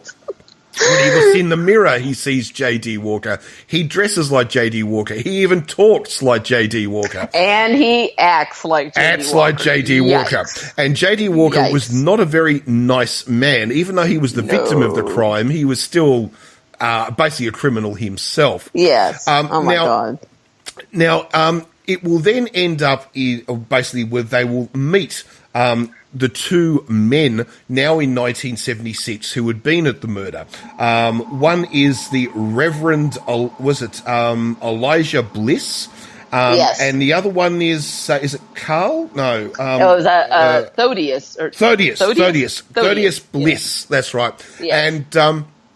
And anyway, he will start to hunt them down until the very final scene where he will try to get them to admit, and then that they've killed they killed him and his sister, and then he can take revenge. in the meantime, we find out that he has a niece. So, and I'm trying to think, is the age right? She's born in 19... I started getting confused by that shit. I'm not going to lie. I was like, wait, what's happening? Because it's 1976. She's meant to have been born in like late 1939 or something like that. She seems way too young. But anyway. I thought so too. It was confusing. I was like, what is going on? Also, the good Reverend, who's played by Lou Gossett Jr. also seems way too young. If he was meant to be in his 20s in the early 40s, it's now 1976. He only looks like he's 30 years old. It's like, I don't know, but anyway. There's lots of things wrong with this movie, Warren. Yes. So anyway, will he get his revenge or won't he get his revenge? That is the question. So that's basically our movie. It is so cheap. It is so cheap. But it's, my God. What did you think, Velvet? Wow. Okay, so full disclosure, this movie, I did select this movie off of my 50 worst movies list. I've never seen it before, honestly never heard of it before. And this movie was bad in a way I never anticipated. Right. So, first off, the acting is not bad. The acting's pretty decent. Yeah. The cinematography is pretty mediocre. It's standard, it's pretty good. Even the story is, for the most part, it's ridiculous, but it's coherent. What I did not fucking expect was the level of misogyny in this film, the horrible advice given by well-educated men working in the medical field, the way relationships are handled in this movie. It's honestly, I have to admit, this movie would be very triggering for some people. There are depictions of domestic abuse and rape in this film. I was just like, oh my fucking God. I didn't realize it was bad on this level. I was expecting bad acting and ridiculous story. We got ridiculous story, we got decent acting, but yikes. The misogyny, the domestic violence, the rape, that was really upsetting. And so I apologize, Warren. This isn't as bad as El Topo. No. But yikes. This is another category of movie where I'm like, a lot of people, any movie I watch, I always like to look up reviews and see what other people say. Surprisingly, this does have its own cult following in the blaxploitation genre. There are people that like this film, and what I could tell, a lot of people who do actually like this film saw this film when they were younger. And that makes a lot of sense to me. Movies that we see when we're younger will oftentimes grow up and be like, God, that movie is so bad, but I love it. I saw it when I was really young. And so you hold that nostalgia for this film. But seeing this movie for the first time in 2018, yikes. They do not make movies like this anymore for good reason. Yes. It's really upsetting to me. First off, the reason I picked it is, well, first off, it's supposed to be a bad movie. And the first time I heard of it, I had a cry laughing attack because I was watching one of those lists where they're talking about the worst movies ever made. And they basically said a man gets possessed by the spirit of a 1940s pimp. And then they cut to a scene where he is dressed up as a 1940s pimp and he's jive talking. And it was just so funny at the time that I'm like, this is absolutely fucking ridiculous. I have to see this. But once you see the movie, there are some comical moments, but for the most part, this movie's fucked up. Oh, what? Okay, not only have we got misogynism at an outrageous level, yes. we've got rape, we've got the shocking medical advice, which doesn't make a lot of sense. Yes. We've got incest. It is just it. Oh my God! Yeah. Oh my God! Wow. Okay. Yeah. So, I don't even know where to start now either. Okay, this one I did not take notes on, so again, I'm going to be scatterbrained this week too. And this movie is just so crazy. Okay. So first off, honestly, the premise doesn't make a lot of sense at all. Like, because any possession movie, it's just kind of random. Why does one person get possessed and another person does not? Why did the spirit of J.D. wait, 30 years or 40 years to 40 years to exact revenge? Who knows? Why did this guy get possessed by J.D.? This guy's very level-headed. He's actually really likable. You can tell he's hardworking. His girlfriend that he lives with is always helping him study for, law school.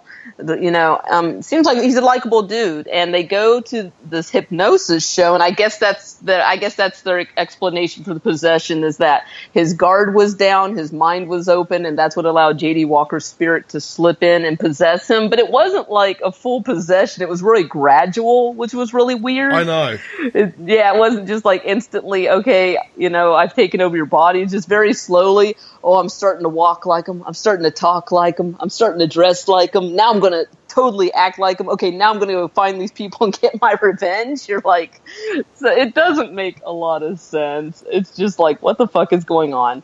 And he had this whole thing about being like a Tylenol addict, or aspirin. So he kept getting headaches. So he's constantly in the movie talking about, oh, I got to take some aspirin. So he's constantly swallowing aspirin pills to get rid of these headaches. So finally he goes to a doctor, and okay, again, people, this movie's from 1976. This is honestly one of the funniest lines of the movie to me, is he goes to, and this is blaxploitation, so this whole entire movie, there's almost no white people, which is really so rare to see. Yes, I know. And the only white people we see are topless strippers.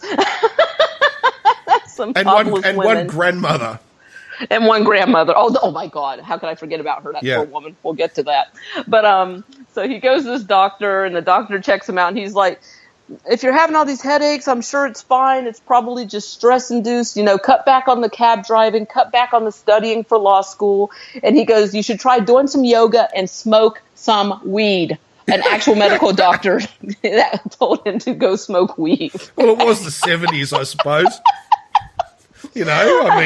Go smoke an illegal substance, so you'll really have stress then when you get fucking arrested for possession. But anyway, a great line in the movie. Yes, it's oh God, it's like, you just wonder with yourself where to start. The other thing too is that when he tells his best friend, that he beat up his girlfriend. Oh my God! This is when he's in this half stage. He's half J.D. Walker. He's half Ike.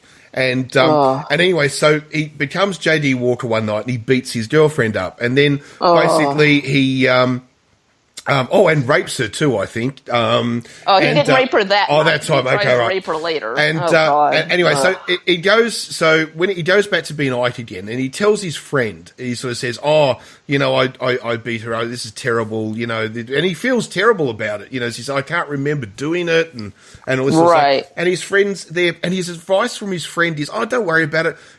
Women like that. Women exactly. It's like, what? Oh my God! Women like to be beat up because it puts them in their place. I mean, it's like, oh God, oh my God. Okay, and his friend is an educated man. This is not some Negro down the block who don't know better. I mean, this is an educated man. He's evidently supposed to be a doctor. So this is a well-educated dude. He's been married for a year. He's happily married. He and his wife just celebrated his 1-year anniversary, and we see them interacting together. They're all having fun, having a great time. So you can tell he's a very level-headed dude. But then he gives this terrible advice. Oh, it's okay to beat your woman every once in a while. Every once in a while, you got to do that. They like it. I'm like, what? Are you fucking serious right now? That was disturbing. That was upsetting. I did not like that at all. I couldn't believe what I was hearing. I'm like, are you what? Wait, what? Well, okay. And another thing too is we have to talk about the police force of this city. Now, was it New Orleans? Now, I don't know what the New Orleans police force is really like. I hope they're somewhat better than this depiction of the New Orleans police force, because in the end, when it is discovered that he was being possessed by the spirit of J.D. Walker, they tell the police chief that he was possessed, and the police chief says, oh, okay, that makes sense. Well, this case is closed. That's it.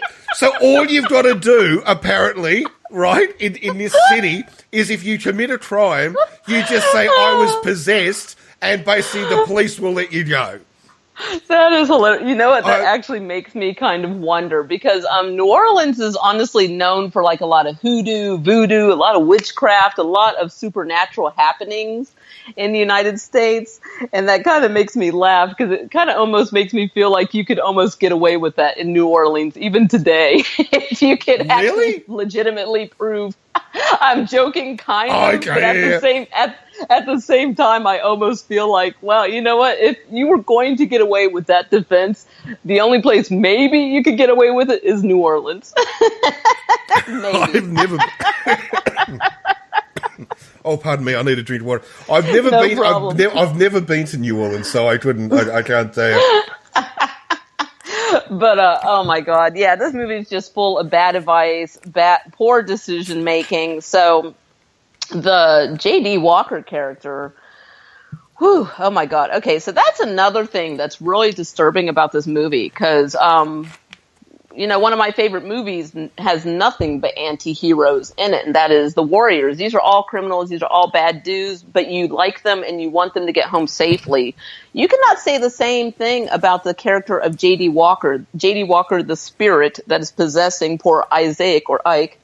Not a likable dude at all. No redeeming factors about him whatsoever. He is completely misogynistic, only thinks women are to be used and abused and controlled. I mean, literally nothing good about the guy at all. Not a likable character.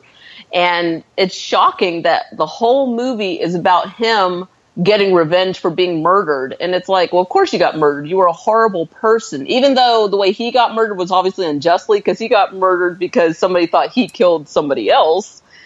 Evidently, he was going to piss off the wrong person anyways and probably get murdered because he was a horrible person. Yes. Horrible person. This dude was, and the movie, they basically say he was a street hustler. So I guess he's always beating people up and robbing them, and I'm sure he was pimping women out. So I thought he was supposed to be just a straight up pimp, but he was just a career criminal, just not a good dude.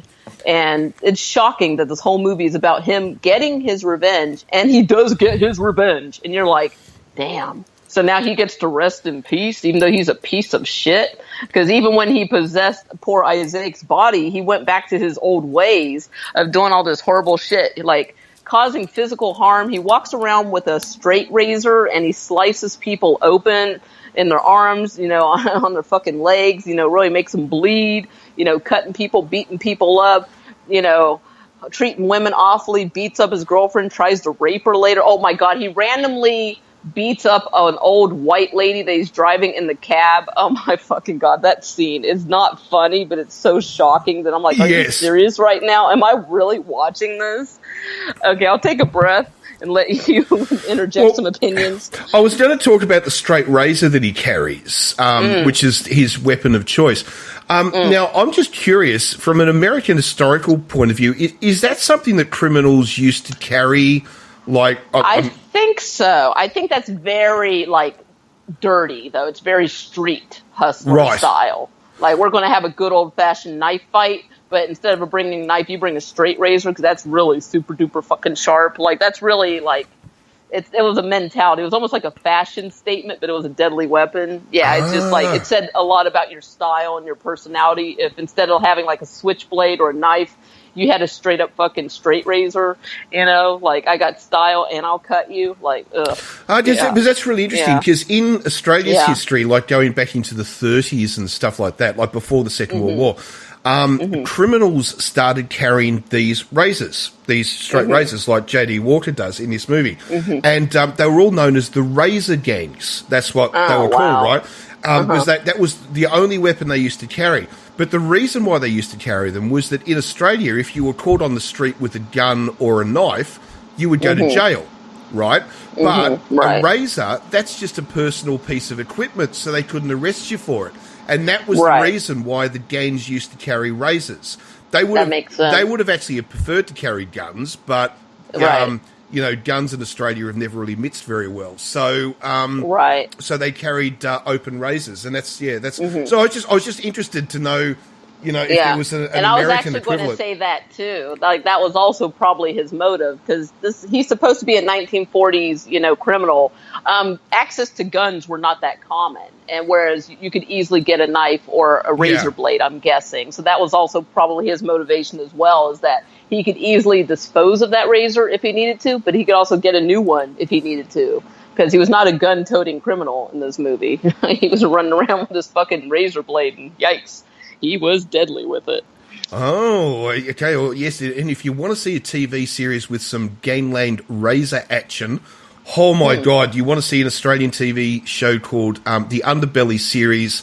I think it was season 4, which is about the razor gangs. Oh my God, people slicing themselves. Oh my God. It is really hard. Awful. Well, all the other underbellies there, because the Underbelly series from Australia is about 7 seasons, I think, something like that. All right. It's all based on real criminals, sort of thing, Right. and they, but generally speaking, they shoot each other and stuff like that. But this one goes back to the 1930s, and they actually see them slicing each other with the razors. Oh my God, it's hard to watch. Really is hard to watch. Yeah, it really is. So the blood effects in this movie are just kind of like that. Oh my God, tomato sauce or tomato ketchup, as you say. It's like the orange tomato sauce. Yeah. it's not very believable. So luckily it's not that gross, although some people do get cut in this movie. Okay. Oh my God, the violence in this movie, though, it's still yikes. For me, honestly, it's a trigger anyway, seeing women getting beaten up and raped in movies. It always really bothers me. I know it's different for everybody. Not everybody's affected by that. That stuff literally really bothers me. And if I had known that kind of shit was in this movie, I honestly wouldn't have picked it for us to review, because that really bothers me. So, but the one thing we have to talk about is he's a cab driver during the day. And this is where J.D. Walker starts to fully take over. And so poor Isaac Ike is driving his taxi, and he has a little old white lady in the back of his, taxi cab. And they're playing very upbeat, happy music. Actually, they were playing like a preacher's sermon, actually. And she seems really happy. She's smiling, looking out the window, and all of a sudden he just drives her off into just middle of nowhere. He drives really crazy fast. He starts swerving, making really hard turns, and this poor woman is like flailing around in the back of the car, screaming, "Help, please stop." And he turns so hard that she hits the passenger window. The window breaks. She has pieces of glass lodged in her fucking head, and then he pulls over and he opens the car, he kicks out her luggage, and he pulls her out and leaves her on the street and drives off. He's like, "Get the fuck out of my car!" And I'm like, what the fuck?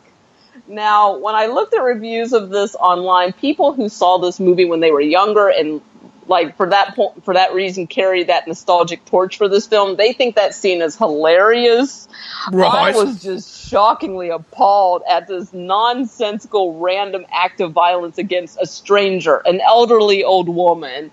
I was like, oh my God, this is awful. What did you think of that scene, Warren? Well, it is pretty awful. I mean, here is this J.D. Walker basically torturing a woman for fun. Yes. Yes. Just for fun, for his own enjoyment. Yes. So, I don't know how people think that's funny, but I know. I suppose if you go back in time and then you make people, if you went back to 1976 and then you make the people watching it teenagers, maybe I can understand. Right, I'm not saying I accept it. I'm just saying maybe I can understand it.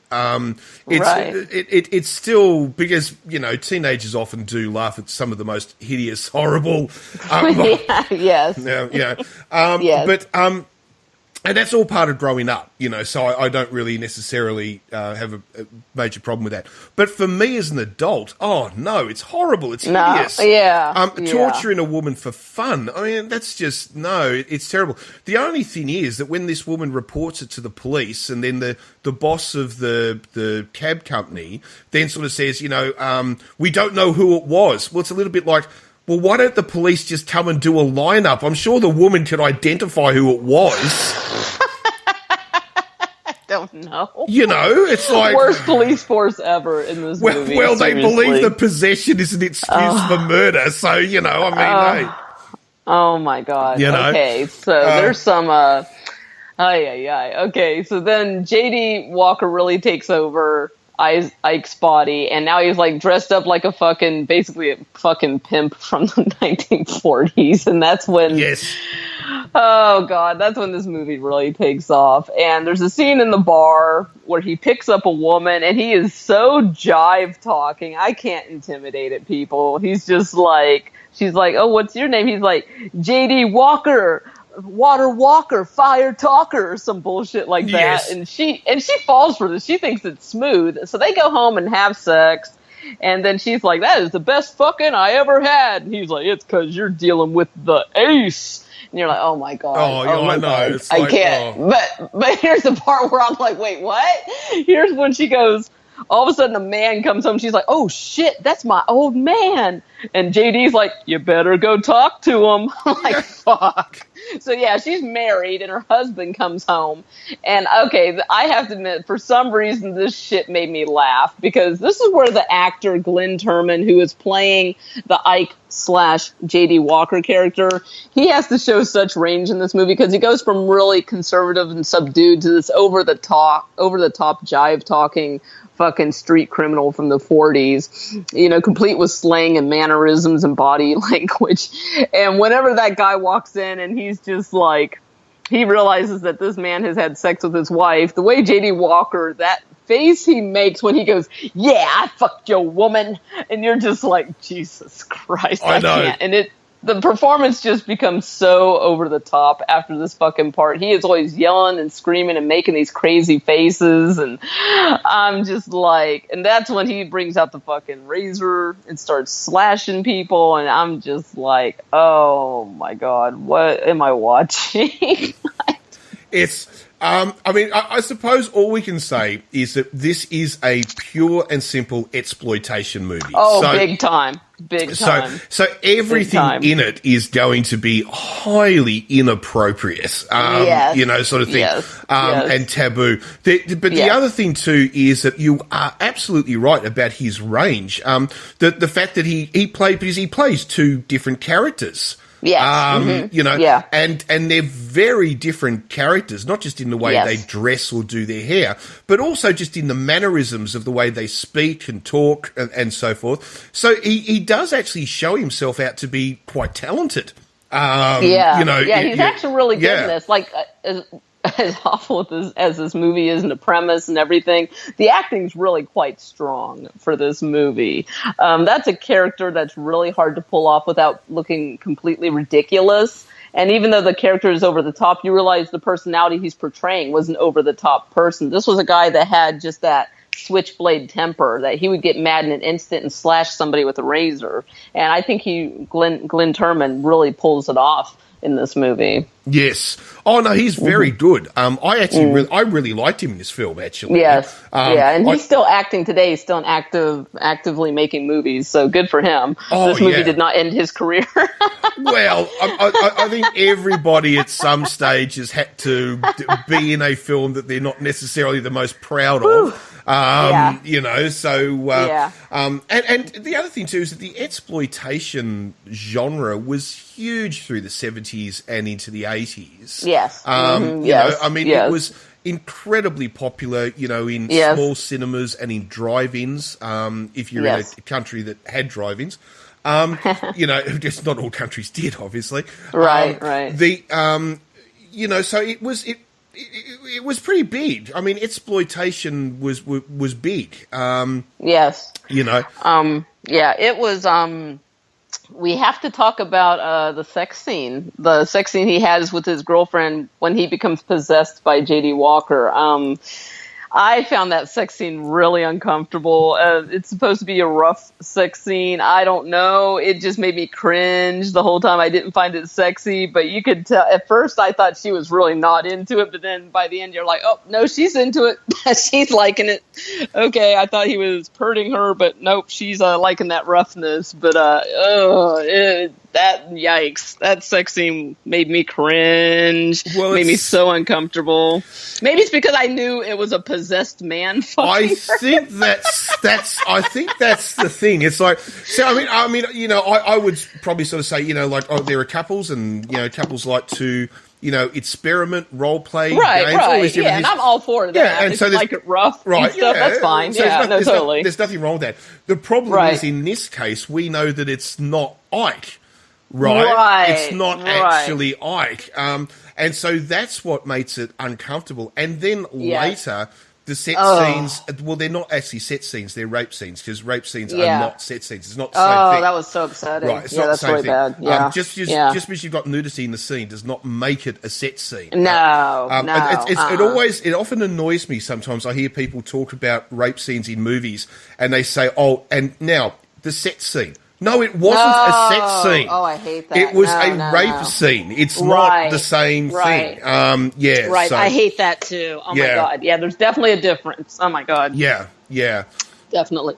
Yeah. That was also. I know I'm saying this word a lot. I need a thesaurus, but this was also upsetting. Once she's experienced the domestic violence, he just gets mad at her and he beats her up. And I mean, beat up people. I mean, like, punching, slapping, knocking down, ripping her clothes off. I mean, really, really graphically. And these scenes go really long too, which is yikes. Makes it, the longer it goes, the more uncomfortable you get, and you're just like, oh God, is it ever going to end? So the scene where he beats her up is shorter. The rape scene goes longer. The attempted rape scene. So at least there's that. It was an attempt, and he was not successful. But God, fuck that scene went too long for me, and I'm just like, oh man, really, just yikes. I have to really commend the actors for committing to it and doing that scene, because those scenes, even if you're acting, I'm sure mentally and physically, that's can't be good for you. No. You need to really decompress and, you know, do some yoga, smoke some weed after that shit, for real.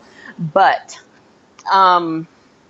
what was really upsetting about that is when he first beats her up, she stands up for herself right before he beats her up. Like, she's like, what is this shit? What do you think you're doing? And then he beats the shit out of her and she leaves. And I'm like, good. She gets the fuck out of there. She goes to her friends. And at first she's just like, no, I'm not putting up with that shit. But she does go back to him. And then he fucking tries to rape her. And she gets the fuck out of there again. But she goes back to him again. And I'm like, I can't be too mad at the character, because this shit happens in real life. Yes. That people keep going back to abusive relationships. What makes me mad is that there were so many people that are just kind of like, you know, it sucks, it happens, you know, he wasn't himself, he just lost his temper. Like, they're excusing it. They're just like, you know, only one person was telling her, you know, best friend was like, you got to let him go. You know, you gotta let him go. And whereas his best friend's just like, oh, just tell her you're sorry. You know, you lost your temper. You know, women like that shit sometimes. And I'm like, oh, no. Just the whole relationship dynamic of her being so forgiving. I mean, nah. You know, it's easy for us to judge and say, oh, if that was me, I would never go back. But the shit does happen. But I hate that they portrayed that in this movie. Like, ugh. It's, well, yeah, it's one of those situations where it's like, you know, there is one argument that says if the pool's full of sharks, don't go swimming. Right. But then there's the other argument that basically sort of says, well, if that's the only pool you've ever known, then that's the only place you can go swimming. Right. It's a really awkward situation. And yes, there are so many, you know, women who keep obviously going back to abuse, and so many people sort of say, why do you go back? Why do you go back? But it's such a complicated issue. There's not a 30-second answer, you know, to this. Right. It's a highly complicated emotional sort of issue to discuss. But one that we don't have enough time, and it's far too serious for us to discuss, you know. But yeah, I mean, it's interesting. And it's interesting they show that. But I do sort of believe, though, in that sense, that his behaviour towards her, she basically accepts and forgives once again simply because, he was possessed. Oh, okay, it's all cool. Right. Right, it's all cool then. Right, No worries. right. No worries. Yeah, it's all fine. You beat me up. It wasn't him. He was possessed. Yeah, so oh, God. you beat me up and raped me, but it was J.D. Walker inside you. Okay, well then that's all right then. That's fine. No worries. Let's just get back to life then. Yeah, it's, that's a bit hard, you know? Yes. Yeah, it's strange in the movie because, like I said, it doesn't really make a lot of sense how he gets possessed. They're basically trying to say, he got hypnotized at this, event, and that opened him up and let JD take his body for whatever reason. Okay. But what was weird is, like, in case you didn't quite catch it when you were watching the movie, later we do actually have the character of, I believe it was Elijah, played by Lou Gossett Jr., who actually does say at one point, he sums up for people really quick, Isaac has been... or Isaac has been possessed by the spirit of J.D. Walker, and he wants revenge. And so, in case you missed it, they sum it up really quick, and you're like, okay, it's weird that everybody has just accepted that this is a real thing. I know. And then, I was like, okay, and everybody just accepted it. Nobody's like, what do you mean possessed? Oh, you're crazy. What are you talking about? Everybody in the movie accepts that he's been possessed by this person that's been dead for 40 years. I know. Makes no sense. It makes no sense. But then again, it's not meant to be a serious Hollywood blockbuster, right, is it? I mean, right. I mean, how many you find any B-grade movie, and I mean, how many plot holes are there and ridiculousnesses, where science makes no sense, or plot holes which are so big you can drive a truck through them. I mean, so. Oh my God. Yeah. Definitely. Yeah. Definitely. Towards the end there, that just, oh my goodness. So, we find out that, we find out who murdered JD, and the guy's alive, of course. And the guy works in the field of televangelism. He works in the church. And so he's got to come to terms with the fact that he murdered a man back in the day and he got away with it. Oh my God. It becomes this whole thing of, here's his daughter, and you're actually his father, and you're not the father, and JD's just standing there laughing, and it's really kind of weird because he actually doesn't end up killing them. He stands there and just kind of eggs everybody on, and he gets all worked up, and he's being flamboyant, and he's jive talking, and he keeps standing and bending over and running in a circle. I know.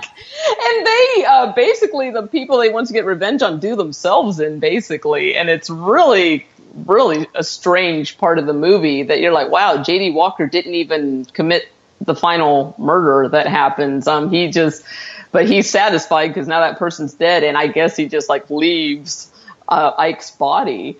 But it was so strange because before that happens later in the movie, or actually, I guess after that, actually, that's right. Ike is at the police station, and they're like, "You were possessed," and Lou Gossett Jr.'s like, "And it could happen at any time, any place," and they're just like, "Wow."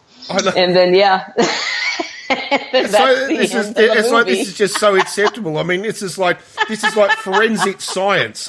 Don't worry about blood types. Don't worry about fingerprints. Don't worry about motive. All we need to know is that you can be possessed at any time. Case closed.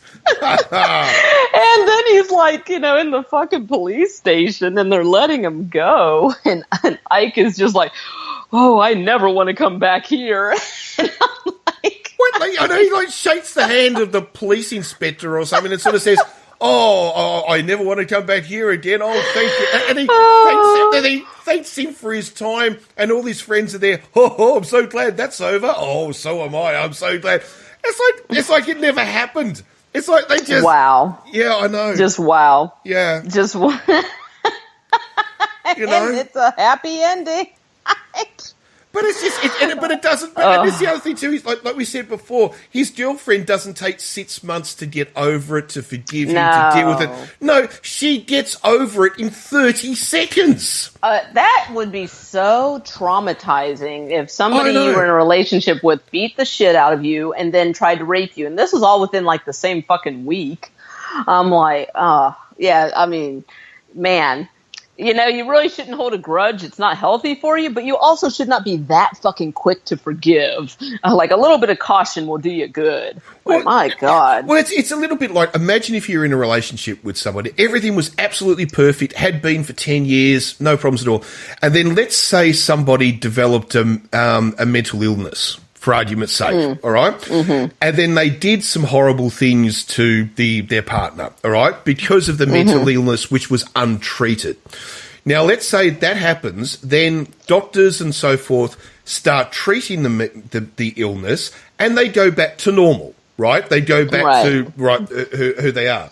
Now, the person who was the victim may well say, okay, I understand that this is a mental illness. Now it's okay. It's been medicated. It's been treated and so forth.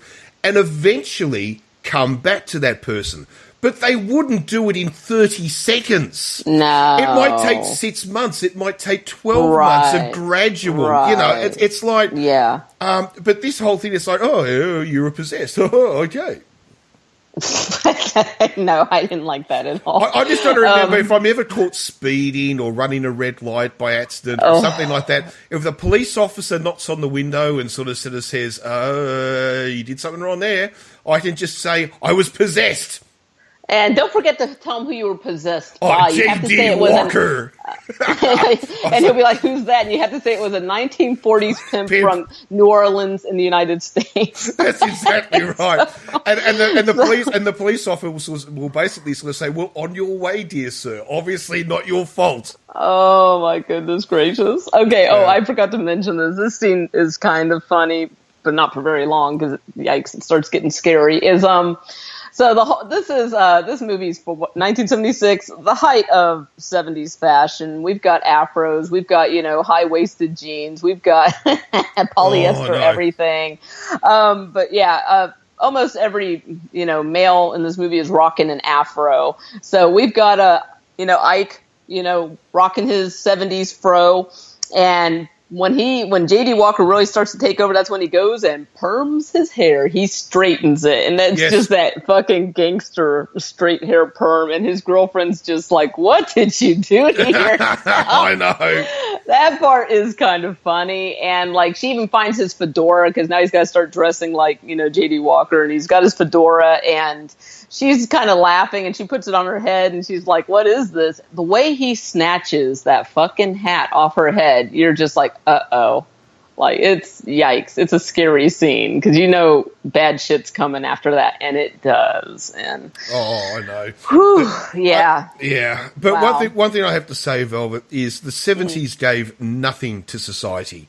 I mean, we could have, I reckon, we could have skipped it, just gone straight from the 60s to the 80s, right?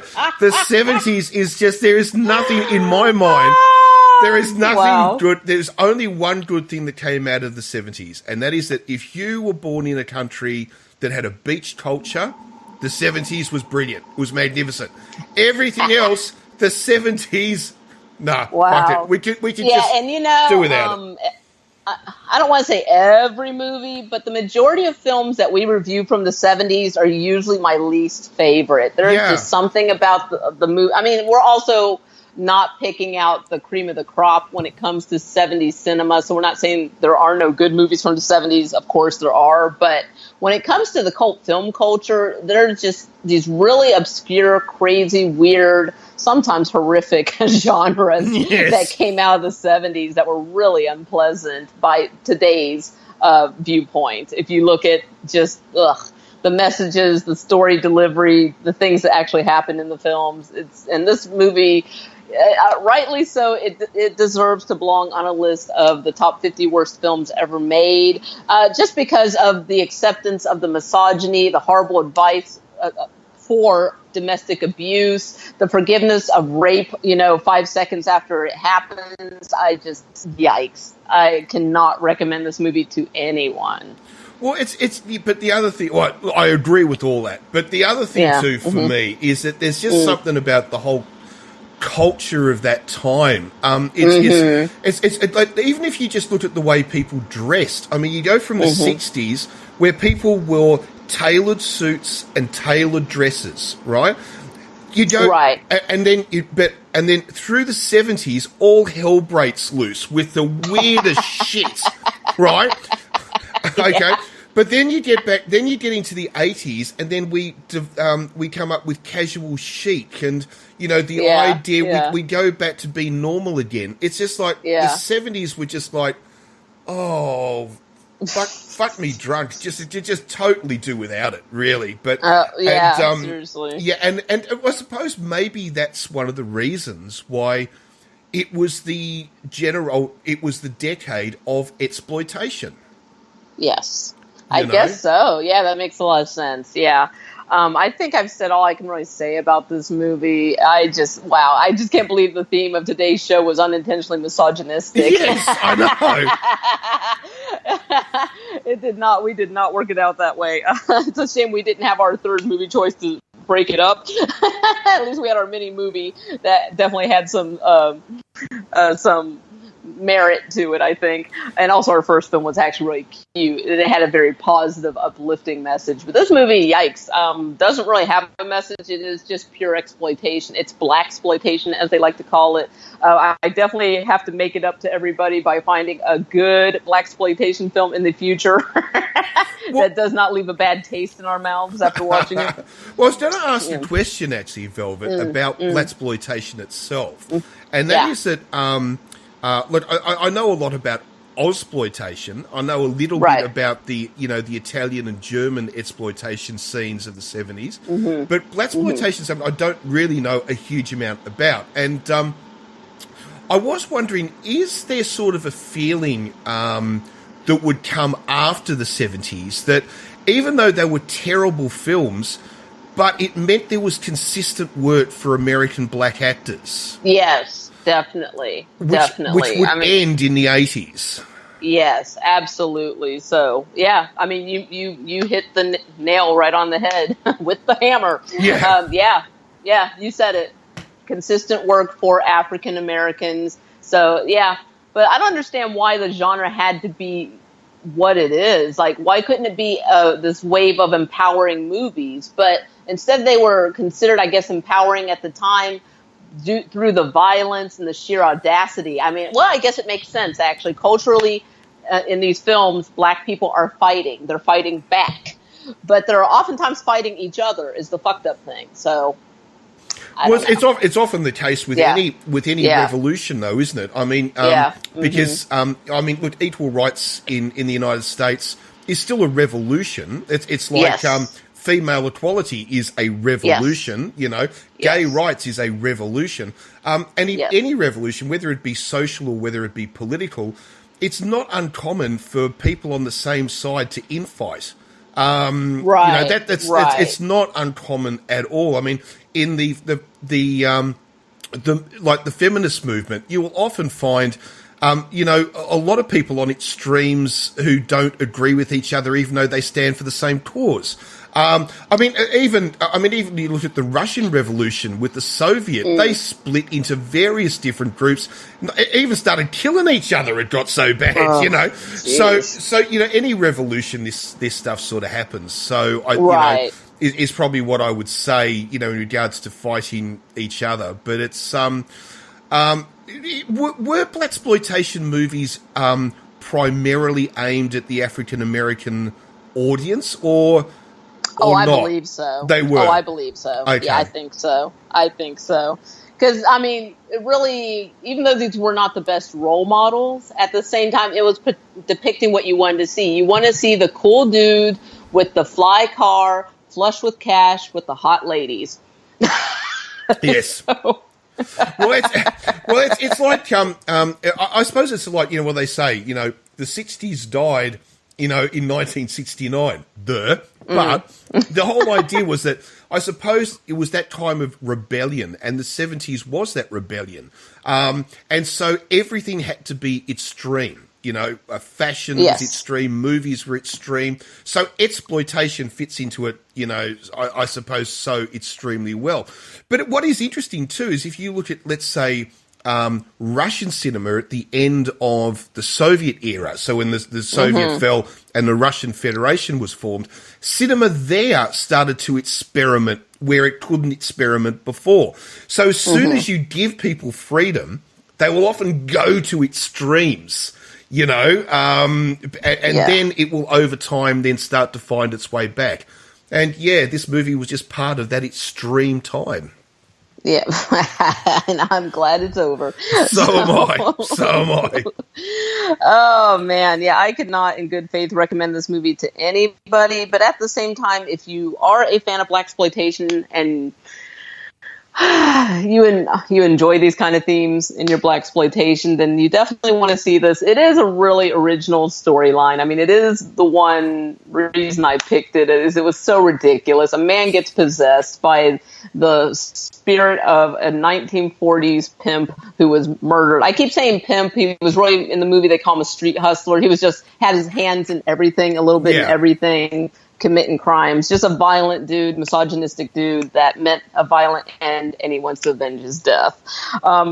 Honestly, as much as I dislike this movie and I dislike the character, again, I have to give props to Glenn Turman, who played both characters of Isaac, as well as Katie Walker, because it is great range, just going from totally subtle and conservative to over the top and crazy. Really good range. A character that can really just be ridiculous, and yet he pulls it off as believable. Very well played. So as much as I dislike the movie, definitely watch it for his performance. If domestic abuse and rape are triggers for you, you might want to avoid this film. Honestly, I don't like to see both in the same movie. It's a little much for me. By today's standards, it's not as bad as other movies that do depict that type of stuff. So it's not, some people will watch it and be like, oh, I don't know why she was so upset. This isn't as graphic as it could be, because if you've seen The Girl with the Dragon Tattoo, the American version as well as the Swedish version, those have very graphic rape scenes that are really upsetting. This movie is nowhere on par with those. Those movies are way more graphic in the depictions of rape. So I always just like to give people a heads up for people that like to avoid those in movies, and just let you know what you're walking into. Yeah, but no, absolutely. Yeah, it's a bad movie. It's definitely worthy of one of the worst movies on a top 10 list. This is definitely top 10. For me, this is in the top 10. It's but as we said, it does have a couple of redeeming qualities, and that is, you know, without any doubt, was it Glenn? What's his name again? Glenn Turman. Yes. Yeah, who I think is the saving grace of the movie, actually, in just showing what his ability of an actor is. But other than that, it pretty much sucks.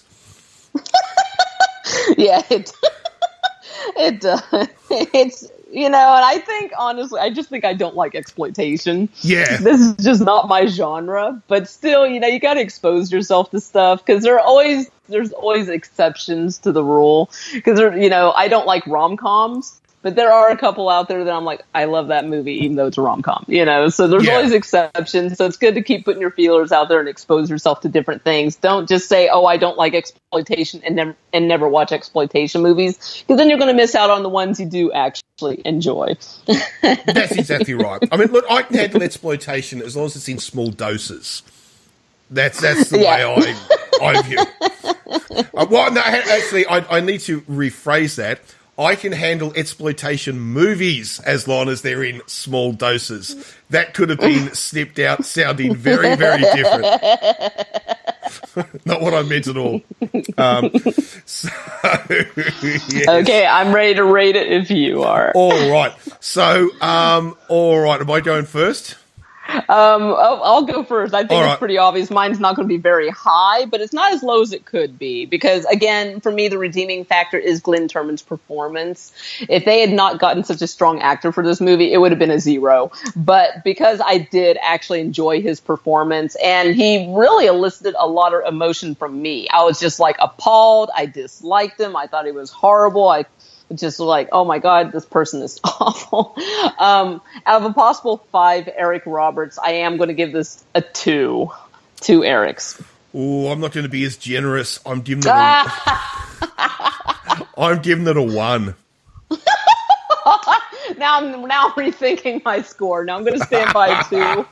I think that, yeah. I mean, just for the pure thing that it's a movie. There's crafted, employed people. There is some good acting bits in it. So it's still got something there. But yeah, no, I'm going to give it a 1. I'm sorry. Oh my God. Oh, okay. dear. And that is it. We did it. Oh my God. Wow. Yes. So we did. Wow. it's almost Just like wow. Yeah, I know. Oh wow, we got through it. All right. Well, that was the show. So a little bit shorter than. Oh God, yeah. Anyway, so that was the show. A little bit shorter than usual. Now we won't be back next week, will we, Velvet? Oh, that's right. Yeah, we have some stuff that gets in the way of us having a good time, but we will be returning the week after. The week after, yeah. So, yes.